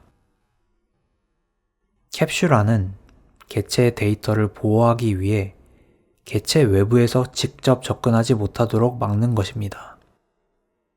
개체는 함수를 통해서만 데이터에 접근하도록 만들 수 있는데요. 이렇게 하면 데이터가 의도치 않게 변경되는 것을 막을 수 있습니다. 상속은 기존 클래스의 속성과 함수를 그대로 물려받아 새로운 클래스를 만드는 것입니다. 예를 들어 스포츠카 클래스는 자동차 클래스를 상속받아 더 빠른 속도를 가지도록 만들 수 있습니다. 다형성은 같은 함수를 부르더라도 개체의 특성이 반영되어 다르게 동작하는 것을 의미합니다. 예를 들어 버스 클래스의 운전하기 함수와 스포츠카 클래스의 운전하기 함수는 가속 성능에 차이가 있는 것처럼 다르게 동작시킬 수 있습니다. 현대 프로그래밍 언어에서 대부분 다형성은 동일한 부모 클래스를 상속받고 자식 클래스에서 각각 함수를 재정의하는 형태로 구현합니다. 그렇다면 왜 개체 지향 프로그래밍을 사용할까요? 한번 정의한 클래스를 여러 곳에서 재사용할 수 있어 코드 중복을 줄일 수 있고 수정이 필요할 땐 해당 클래스만 수정하면 되어서 편리합니다. 또한 상속과 다형성을 통해 프로그램의 유연성과 확장성 또한 높일 수 있습니다.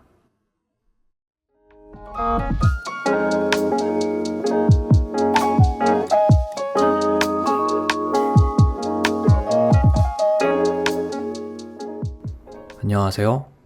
이번 섹션에서는 지금까지 배운 것들을 바탕으로 2D 레이싱 게임을 직접 구현해 보겠습니다. 유튜브 하단에 이번 실습에서 활용하실 수 있도록 자료를 업로드해 두었으니 다운로드 받아주세요. 새 프로젝트를 만드신 후에 다운받으신 자료의 압축을 풀어주시고 파일 시스템 탭에 드래그 앤 드롭 해주시면 됩니다. 이렇게 파일이 들어갔는데요. 저는 asset이라는 폴더를 만들어서 깔끔하게 정리해 두겠습니다.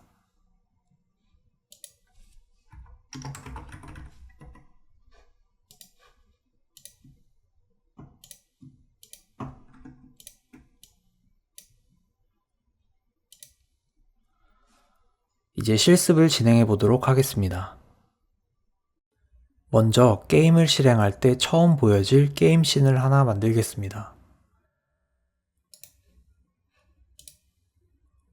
2D 게임을 만들 것이기 때문에 최상위 부모는 노드2D로 설정하고요. 씬 이름은 게임이라고 하겠습니다. 그리고 배경을 위한 씬을 별도로 만들겠습니다. 노드 옆에 있는 버튼을 누르면 다른 종류의 최상위 부모 노드를 가지는 씬을 만들 수 있는데요. 여기서 패럴렉스라고 검색하시면 나오는 패럴렉스 백그라운드를 선택하겠습니다. 씬 이름은 흐르는 배경이라고 하겠습니다.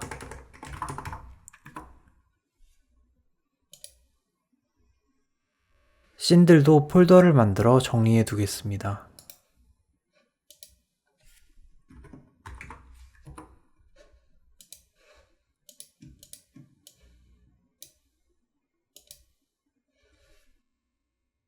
그리고 흐르는 배경의 자식으로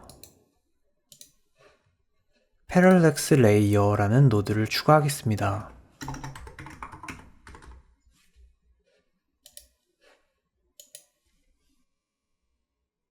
그리고 패럴렉스 레이어의 자식으로는 스프라이트 2D라는 노드를 추가하겠습니다. 그럼 계층 구조가 이렇게 만들어지겠죠? 스프라이트 2D는 이미지를 보여주는 기능을 가진 노드입니다. 인스펙터 탭을 보시면 텍스처란에 이미지가 비어있음으로 되어 있는데요. 여기에 background.png 이미지를 넣어주겠습니다.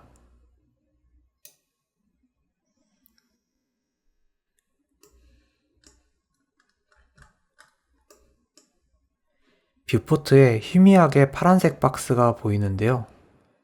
이거는 게임 화면으로 보여질 영역입니다. 우선 오프셋을 누르시면 센터드라고 체크박스의 사용이 기본적으로 되어 있는데요. 이걸 꺼서 화면 왼쪽 상단과 이미지의 왼쪽 상단 모서리를 동일하게 맞추겠습니다.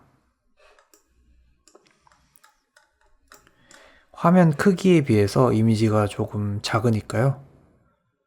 좀 키워보겠습니다. 트랜스폼을 누르시면 위치, 회전, 크기를 조정할 수 있는 메뉴가 나오는데요. 스케일 값을 X, Y 방향으로 4배 키우겠습니다.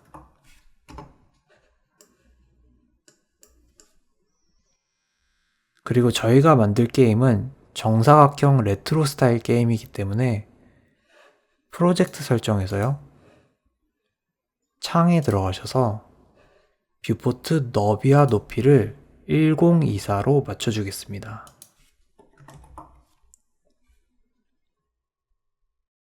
렌더링 텍스처 항목에서 필터 설정도 리니어에서 리얼리스트로 바꿔주겠습니다.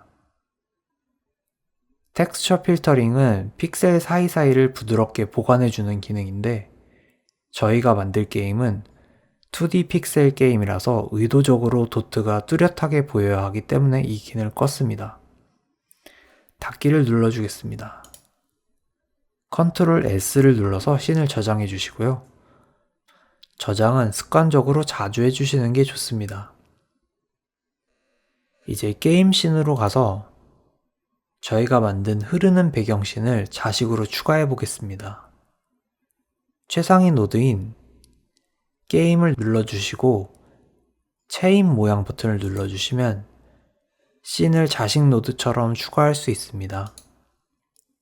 흐르는 배경을 선택하고 열기를 눌러줍니다. 그러면 게임 화면에 저희가 만든 흐르는 배경 씬이 포함되게 되고 게임을 시작하면 현재 선택 버튼을 누르겠습니다. 저희가 만들었던 배경이 보입니다.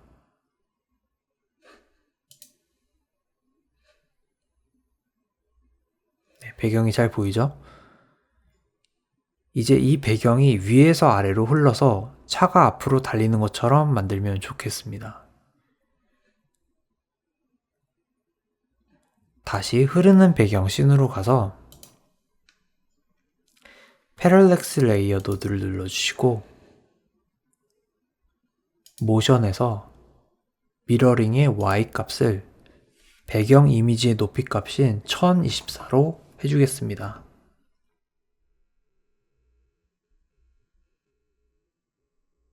그러면 1024 높이마다 이 이미지가 반복되게 되는데요.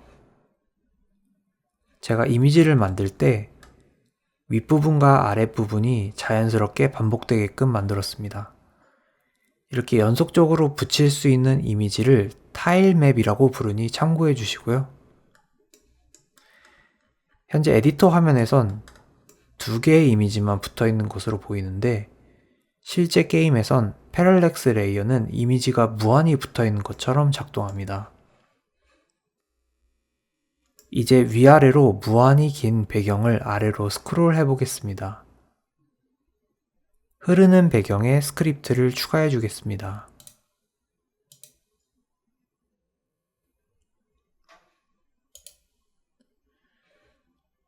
마찬가지로 스크립트도 폴더를 만들어서 정리해 둘게요.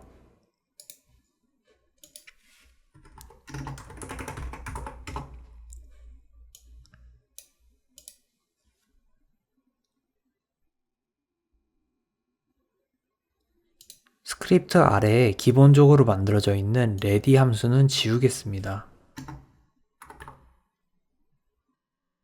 프로세스 함수는 한 번도 설명드린 적이 없었는데 매 프레임마다 호출되는 함수라고 보시면 됩니다.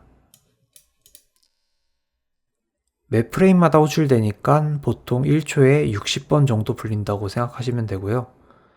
여기서 패스를 지우고 스크롤 오프셋 언더바 오프셋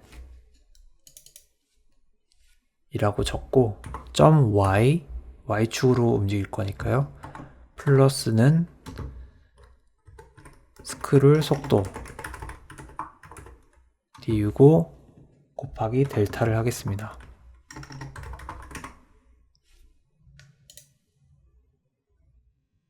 스크롤 속도라는 상수도 만들어서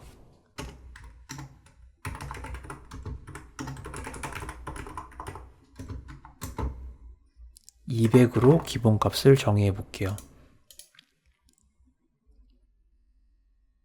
스크롤 오프셋이라는 값은 파란색으로 되어 있는데요. 이 파란색 글씨는 노드에 내장된 인스펙터 속성들을 의미합니다. 오른쪽에 있는 스크롤 오프셋의 y 값에 해당하는 값을 저희가 계속해서 스크롤 속도 곱하기 델타만큼 더해 나가고 있네요. 이 플러스 등호 기호는 왼쪽 값과 오른쪽 값을 더해서 왼쪽에 다시 넣어주라는 의미를 가집니다. 델타 변수는 이전 프레임이 얼마나 오랜 시간 화면에 보여졌나를 받아오게 되어 있습니다. 모니터가 60Hz이고 컴퓨터 성능이 좋아서 60프레임을 잘 표시해주고 있다면 이 델타 값은 60분의 1초가 되겠죠? 이제 게임을 실행해서 잘 동작하는지 확인해 보겠습니다. 네, 화면이 잘 스크롤 되고 있고 속도도 적당한 것 같습니다. 이어서 자동차를 만들어 보겠습니다. 자동차라는 씬을 만들고요.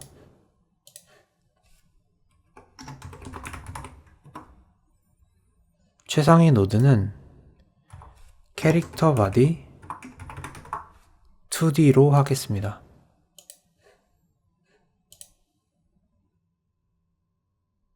씬을 만들고 나면 최상위 노드 자동차에 느낌표가 표시되는데요. 이걸 눌러보시면 콜리전이 없다고 경고를 해주고 있습니다. 캐릭터 바디 2D 노드는 기본적으로 게임 캐릭터처럼 동작하는 노드이기 때문에 충돌 처리가 필요한데요. 자동차 노드의 자식 노드로 콜리전 쉐입 2D와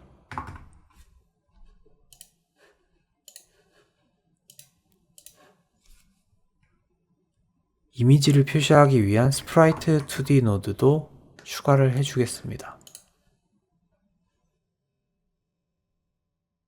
그 다음 플레이어 언더바 카.png라는 이미지를 드래그해서 스프라이트 2D의 텍스처에 넣겠습니다.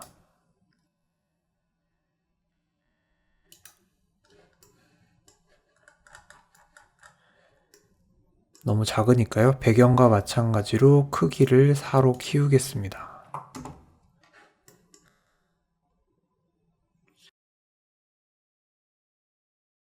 이제 콜리전 쉐입에서 충돌 모양을 설정해 줘야 됩니다. 쉐입 항목에 비어있음으로 되어 있는데요. 눌러서 렉탱귤 쉐입으로 바꾸겠습니다. 그러면 네모난 충돌 처리 영역이 생기는데요. 이 충돌 영역을 자동차 크기에 맞게 적당히 키워주겠습니다.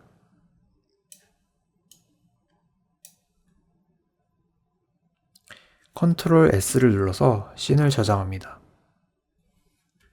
이제 이 자동차 씬을 게임 씬에 배치해 보겠습니다. 게임 씬에서 게임 노드의 자식으로 씬을 추가하려면 체인 버튼을 누르고요. 자동차.tscn 파일을 추가해 줍니다.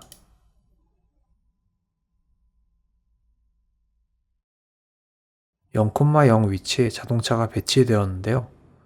도로가 있는 곳으로 옮겨주겠습니다.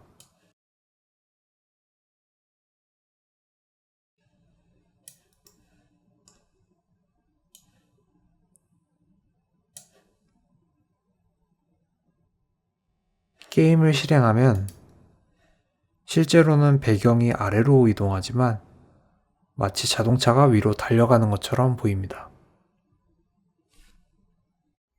이제 자동차를 움직여 보겠습니다.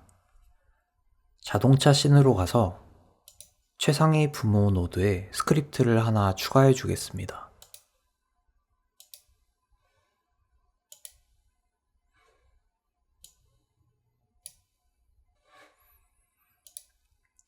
기본적으로 제공되는 코드는 지우겠습니다.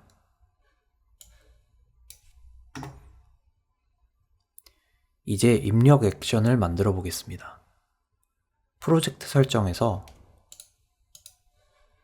입력 맵을 누르시면 액션을 추가하실 수 있는데요. 위로,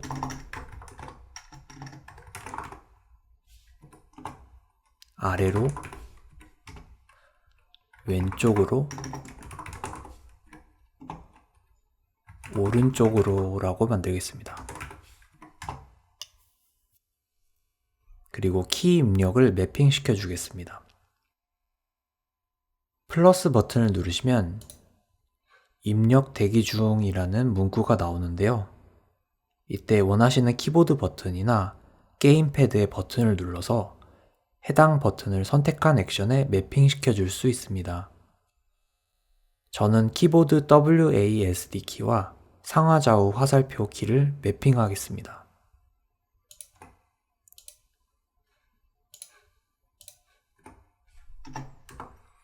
한글로 되어 있으면 안 되고요. 영어로 설정해 놓고 하셔야 됩니다.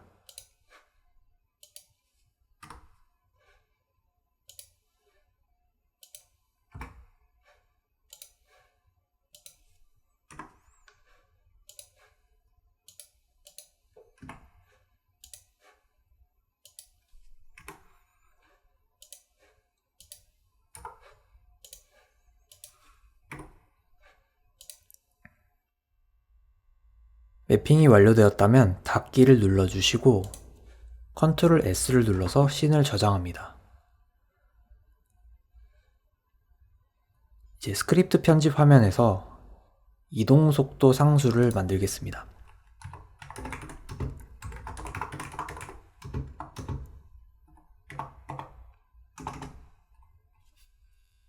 그리고 아래와 같이 적어주겠습니다.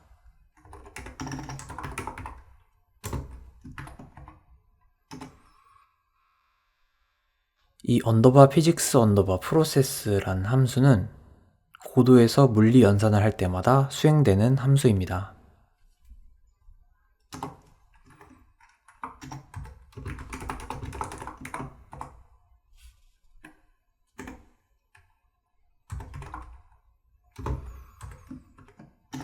여기서 저희가 방금 만든 키보드 액션이 눌렸을 때를 검사해서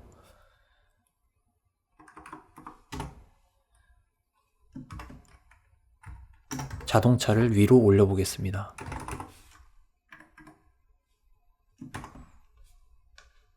여기서 input에서 .isActionPressed가 위로, 저희가 방금 만든 이 위로 액션 버튼이 눌렸을 때 이게 true가 되고요. 그 아래에 있는 내용이 실행이 되게 됩니다.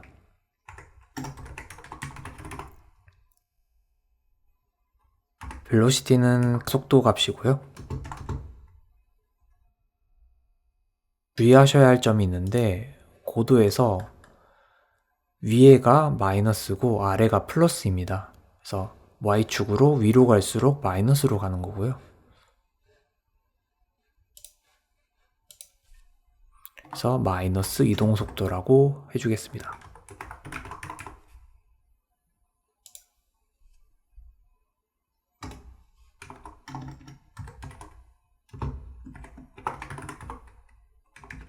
마찬가지로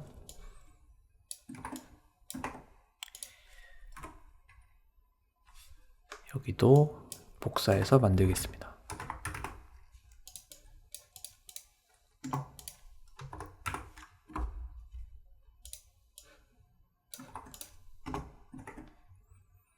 왼쪽으로 갈 때, 오른쪽으로 갈 때도 마찬가지로 복사해서 만들겠습니다.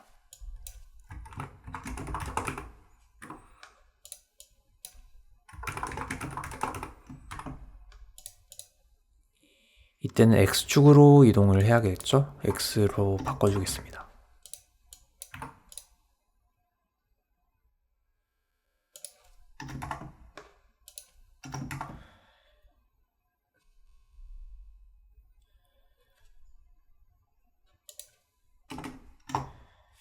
그리고 이게 속도기 때문에 한번 설정을 하게 되면은 그 속도가 계속 유지가 되는데요. 키보드를 떼게 됐을 때는 다시 속도를 0으로 바꿔주셔야 자동차가 멈추게 되겠죠.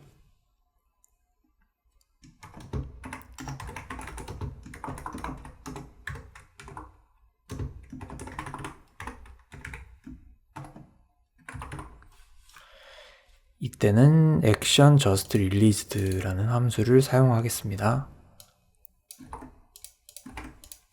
위로 키를 뗐을 때 velocity.y 값을 0으로 초기화해주면 되겠죠.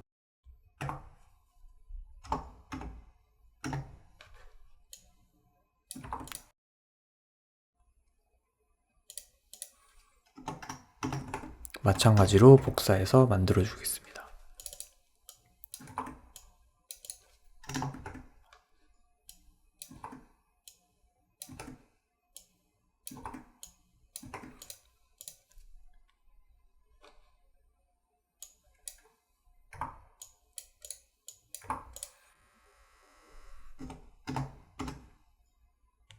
이렇게 만들어주고요. 피직스 프로세스 함수 같은 경우는 move and slide라는 함수를 불러야지 최종적으로 결과가 반영되게 됩니다. 이렇게 적어주시고요. 이제 씬을 저장하고 테스트해 보겠습니다. 액션에서 지정했던 키를 눌러주시면 잘 이동하는데요.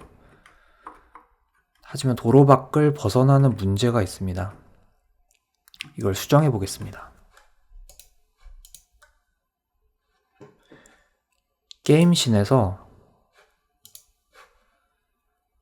자동차가 움직일 수 있는 범위를 한번 보면 380 정도에서 한 650 사이로 좌우로 이동을 할 수가 있고요. 아래로는 990 정도에서 한 33 정도 이동을 할 수 있는 것 같습니다. 그렇게 제한을 한번 해보겠습니다.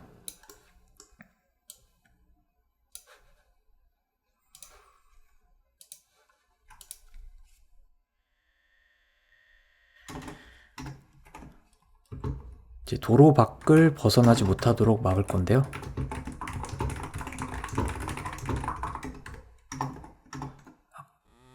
좌우로는 380에서 650 사이였죠. 그리고 상하로는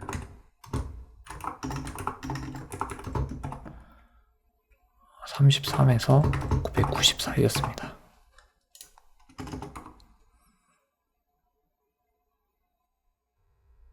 만약에 위치값이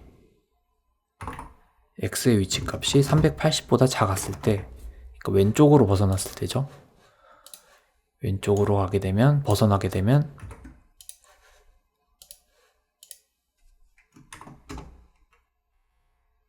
위치값을 다시 왼쪽 도로 끝으로 옮기겠습니다. 이렇게 만들면 도로보다 왼쪽으로 벗어나려고 할 때 도로의 왼쪽 끝으로 다시 되돌릴 수 있겠죠?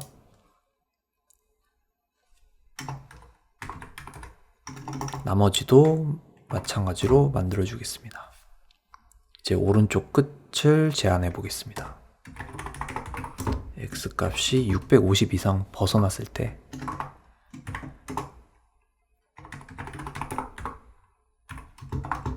다시 650으로 되돌리겠습니다. 이제 상하도 추가를 해줄 건데요. 상하는 Y축으로 제한을 해야 되겠죠?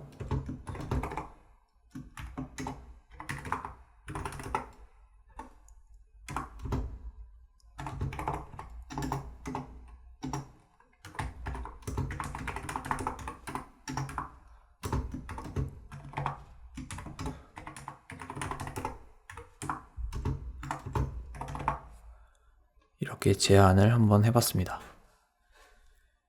이제 프로젝트를 한번 저장해 보고요. 실행을 해보겠습니다. 차를 움직여 보시면 잘 동작하는 것을 확인하실 수 있습니다.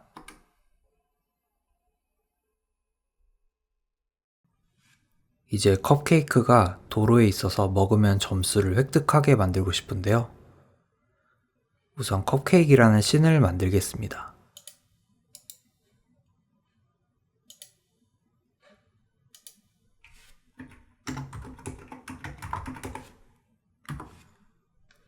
최상위 노드는 Area 2D로 설정하겠습니다.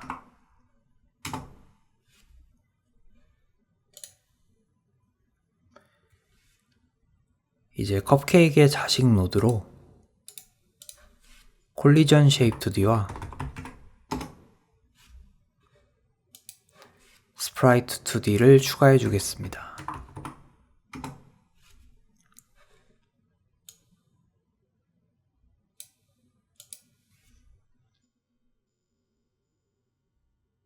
cupcake.png 이미지를 스프라이트 2D에 넣어 주시고요.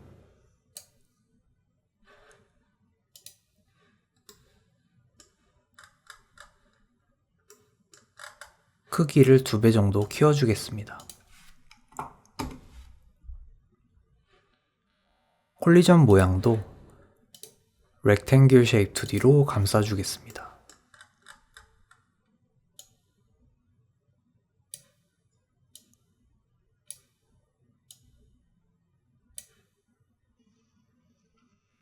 이제 스크립트를 만들어 보겠습니다. 최상위 노드에 스크립트를 추가해 주시고요.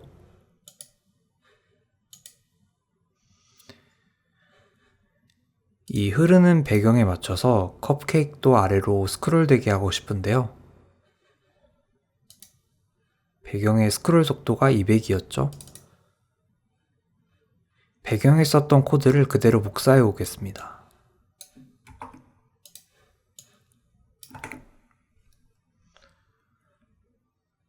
여기서 스크롤 오프셋만 물체의 위치 값인 포지션으로 바꾸면 되겠네요.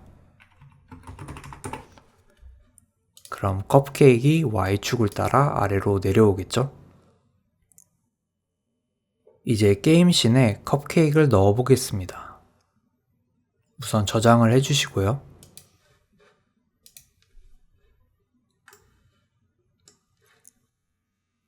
게임 노드를 선택하시고 체인 버튼을 눌러서 컵케이크 씬을 추가해 주겠습니다. 컵케이크를 도로에 배치해 주시고 테스트 버튼을 눌러주시면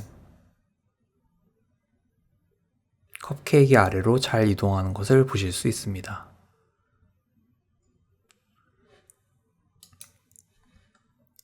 이제 자동차랑 컵케이크가 충돌했을 때 점수를 획득하게 하고 싶은데요. 다시 컵케이크 씬으로 돌아와서 노드 탭에 body entered라는 함수를 만들어 보겠습니다. 더블 클릭해 주시고요. 최상위 노드인 컵케이크 스크립트에 넣어 주겠습니다. 언더바 onBody entered라는 함수는 다른 물체와 충돌이 발생했을 때 호출되는 함수인데요. body라는 변수로 어떤 물체와 충돌했는지 알 수 있습니다. 자동차랑 충돌했는지 확인해 보겠습니다. 패스를 지워주시고요. if body.name 이 자동차랑 같을 때 프린트 함수로 자동차와 충돌했다고 출력을 해보겠습니다.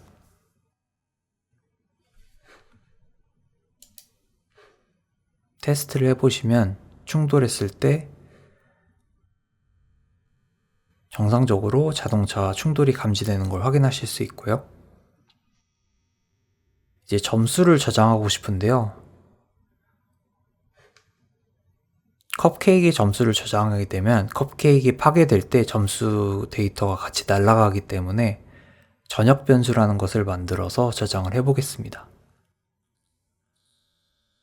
전역 변수라는 스크립트를 만들어 볼게요.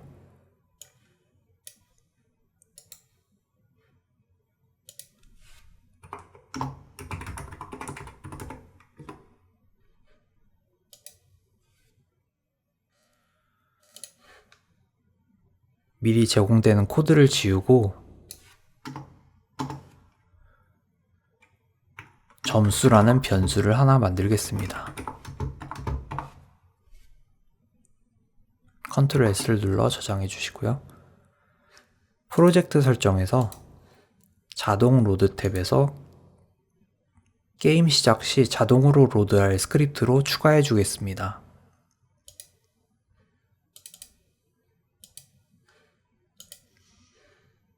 추가 버튼을 누르시면 추가가 됩니다. 한글이 있으면 안 되네요.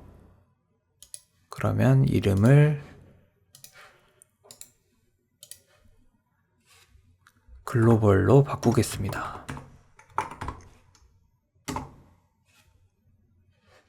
다시 프로젝트 설정에서 자동 로드에서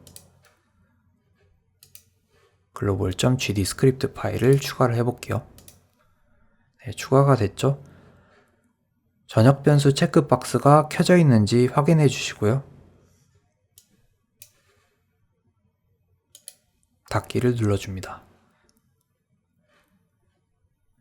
다시 컵케이크 스크립트로 가서 여기 function onBody entered에 전역 변수의 점수를 증가시켜 보겠습니다. 전역 변수에 접근하실 땐 글로벌이라고 적어주시고 점을 쓰시면 접근하실 수 있습니다. 점수를 한 10 정도 증가를 시켜 볼게요. 그리고 점수를 출력해 보겠습니다.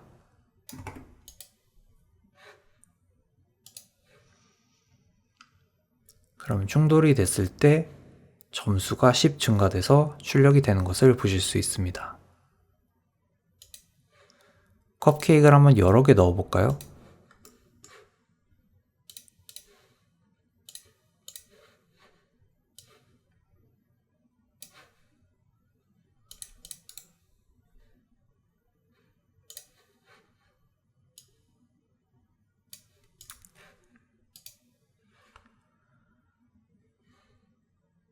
(10), (20), (30) 점수가 잘 올라가는 것을 보실 수 있습니다.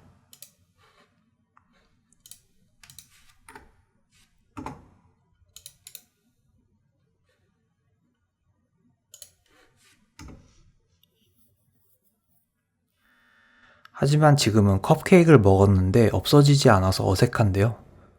자동차와 충돌했을 때 컵케이크를 파괴시키면 좋을 것 같습니다.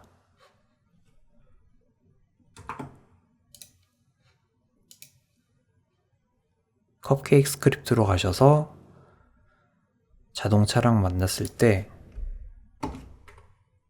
자기 자신을 파괴시켜 주시면 되는데요. self라고 적어주시고 .queue free라고 함수를 호출해 주시면 자기 자신이 파괴됩니다.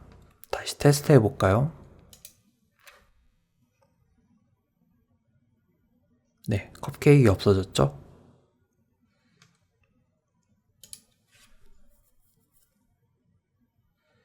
이제 컵케이크를 직접 배치하지 않고 자동으로 화면에 배치되게 하고 싶은데요. 게임씬에 임의로 배치했던 컵케이크들을 전부 지워주시고 게임 노드에 자식으로 노드 오브젝트를 하나 추가해 주겠습니다. 이 노드의 이름을 컵케이크 생성기라고 바꿔주겠습니다.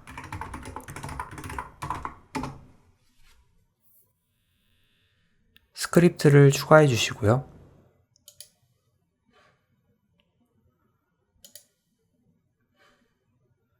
컵케이크 생성기의 자식 노드로 타이머도 추가해 주겠습니다.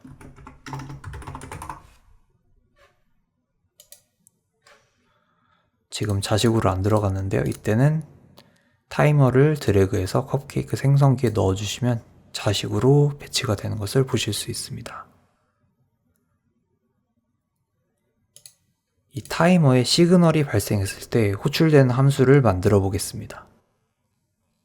타이머 노드를 누르시고 노드의 시그널 탭에서 타임아웃을 더블 클릭해 주세요. 그리고 컵케이크 생성기 스크립트에 연결해 주겠습니다. 필요 없는 함수들은 지워주시고요.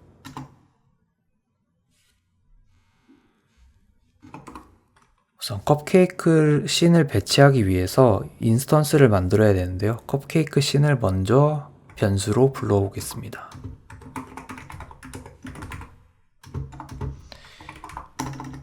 프리로드라는 함수를 이용하면 씬을 파일로부터 불러올 수가 있고요.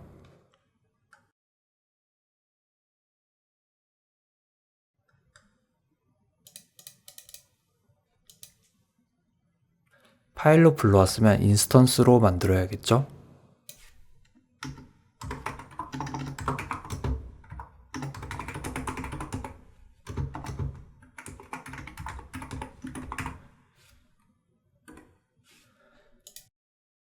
이 씬 파일을 인스턴스화 할 때는 instantiate이라는 함수를 사용하시면 됩니다.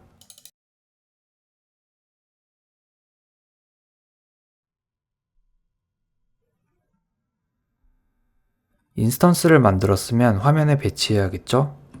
addchild라는 함수를 쓰시면 배치를 하실 수 있습니다.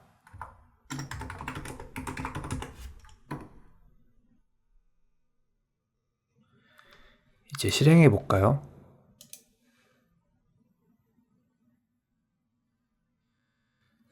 타이머에 인스펙터 탭에서요. 오토 스타트를 사용을 체크를 해주셔야지 게임 시작과 동시에 타이머가 동작하게 됩니다.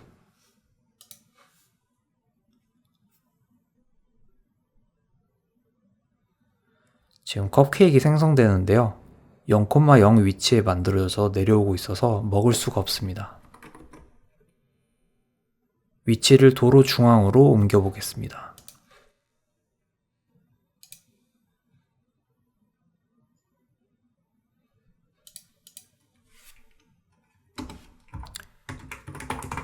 인스턴스의 위치를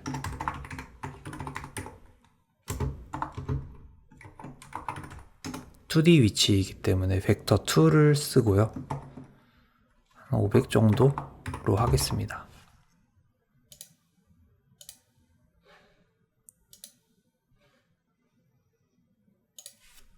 네, 이제 먹을 수 있죠.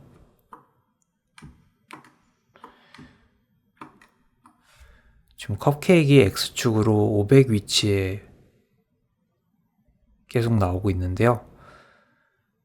도로 범위 내에서 랜덤하게 배치되면 좀 더 좋을 것 같습니다.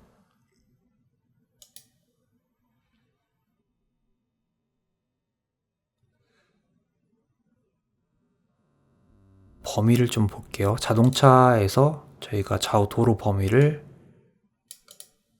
봐놨었죠. 380에서 650 사이네요.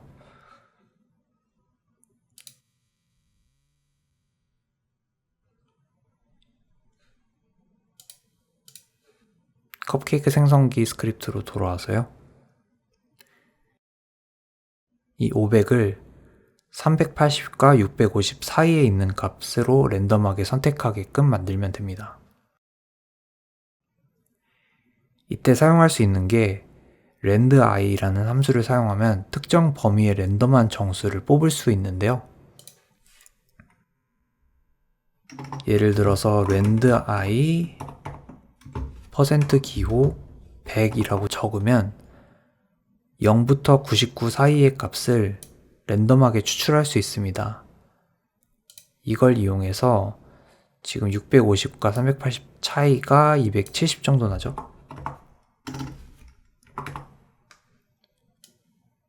380 플러스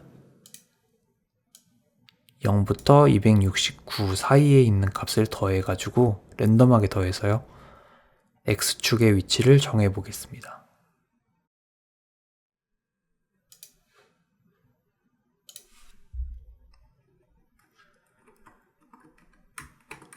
그럼 도로에 랜덤하게 케이크가 잘 배치되는 것을 확인하실 수 있습니다.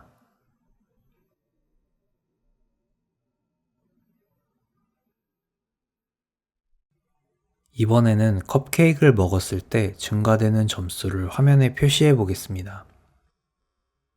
새로운 씬을 만들어 줄 건데요.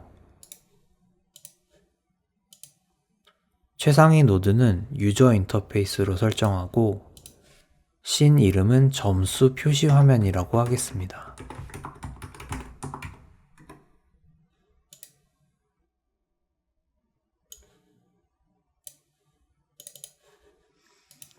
점수 표시 화면 노드의 자식으로 레이블이라는 노드를 추가해 주겠습니다.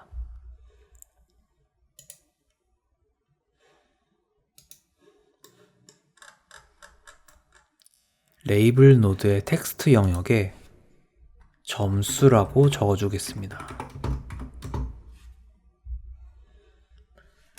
글씨가 좀 작은데요. 레이블 세팅을 추가해서 폰트 사이즈를 50 정도로 키우겠습니다. 이제 점수를 업데이트하는 스크립트를 작성해 볼게요. 최상위 노드에 스크립트를 추가해 주시고요.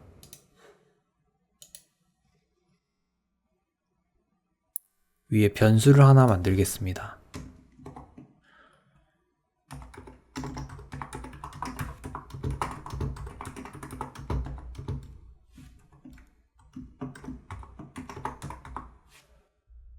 이렇게 적어주시면 되는데요.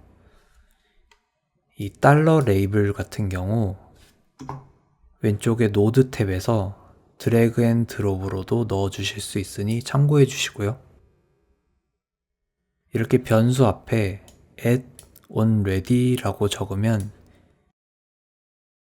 이 언더바 ready 함수에서 get node 함수로 노드를 찾아서 일일이 변수를 업데이트하지 않아도 게임이 시작될 때 등호 오른쪽에 있는 값들을 찾아서 알아서 넣어주게 됩니다.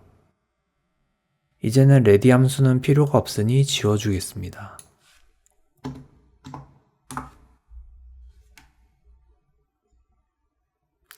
그리고 매 프레임 호출되는 언더바 프로세스 함수에서 점수 화면을 업데이트 해주겠습니다.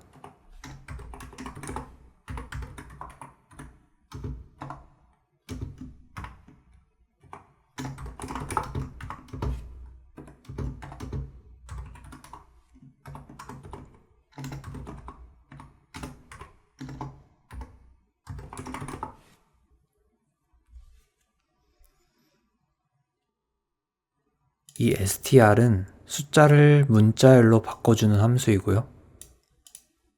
이렇게 더하기 기호로 문자열 2개를 붙여줄 수 있습니다. 이제 게임 씬에 넣어서 테스트해 보겠습니다. 저장해 주시고요.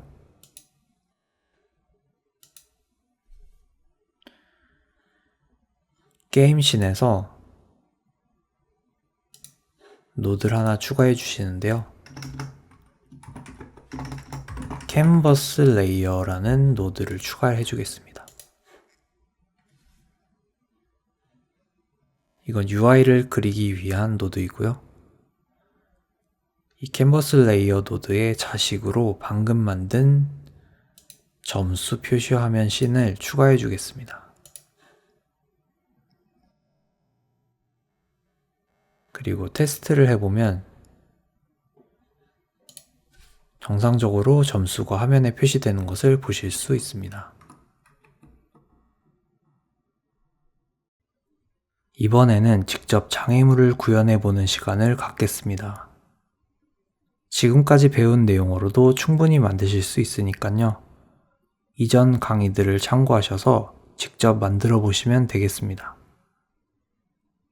장애물 이미지 같은 경우 제공해드린 opponent car.png 이미지를 사용하셔도 좋고 다른 이미지를 사용하셔도 무방합니다. 모범 답안은 파일로 공유드리지만 코드를 구현하는 방법에는 정답이 없으니 참고로만 사용해 주시고요. 만약에 실습이 쉽게 느껴지셨다면 창의성을 조금 더 발휘하셔서 좌우로 랜덤하게 움직이는 장애물도 만드실 수 있고 장애물과 부딪혔을 때 게임 종료 화면을 표시하셔도 좋습니다. 축하드립니다. 여러분은 고도 엔진으로 시작하는 첫 게임 개발을 완강하셨습니다. 따라오시는데 어려움은 없으셨나요? 고도 에디터 사용법, GD 스크립트와 객체 지향 프로그래밍의 기본 개념을 이해하고 레이싱 게임도 직접 구현해 보셨는데요. 이 강의를 통해 배운 지식을 바탕으로 여러분만의 창의적인 게임을 개발해 보세요. 처음에는 익숙하지 않아 어려울 수 있지만 꾸준히 노력하고 학습하시면 놀라운 게임을 만드실 수 있을 겁니다. 감사합니다.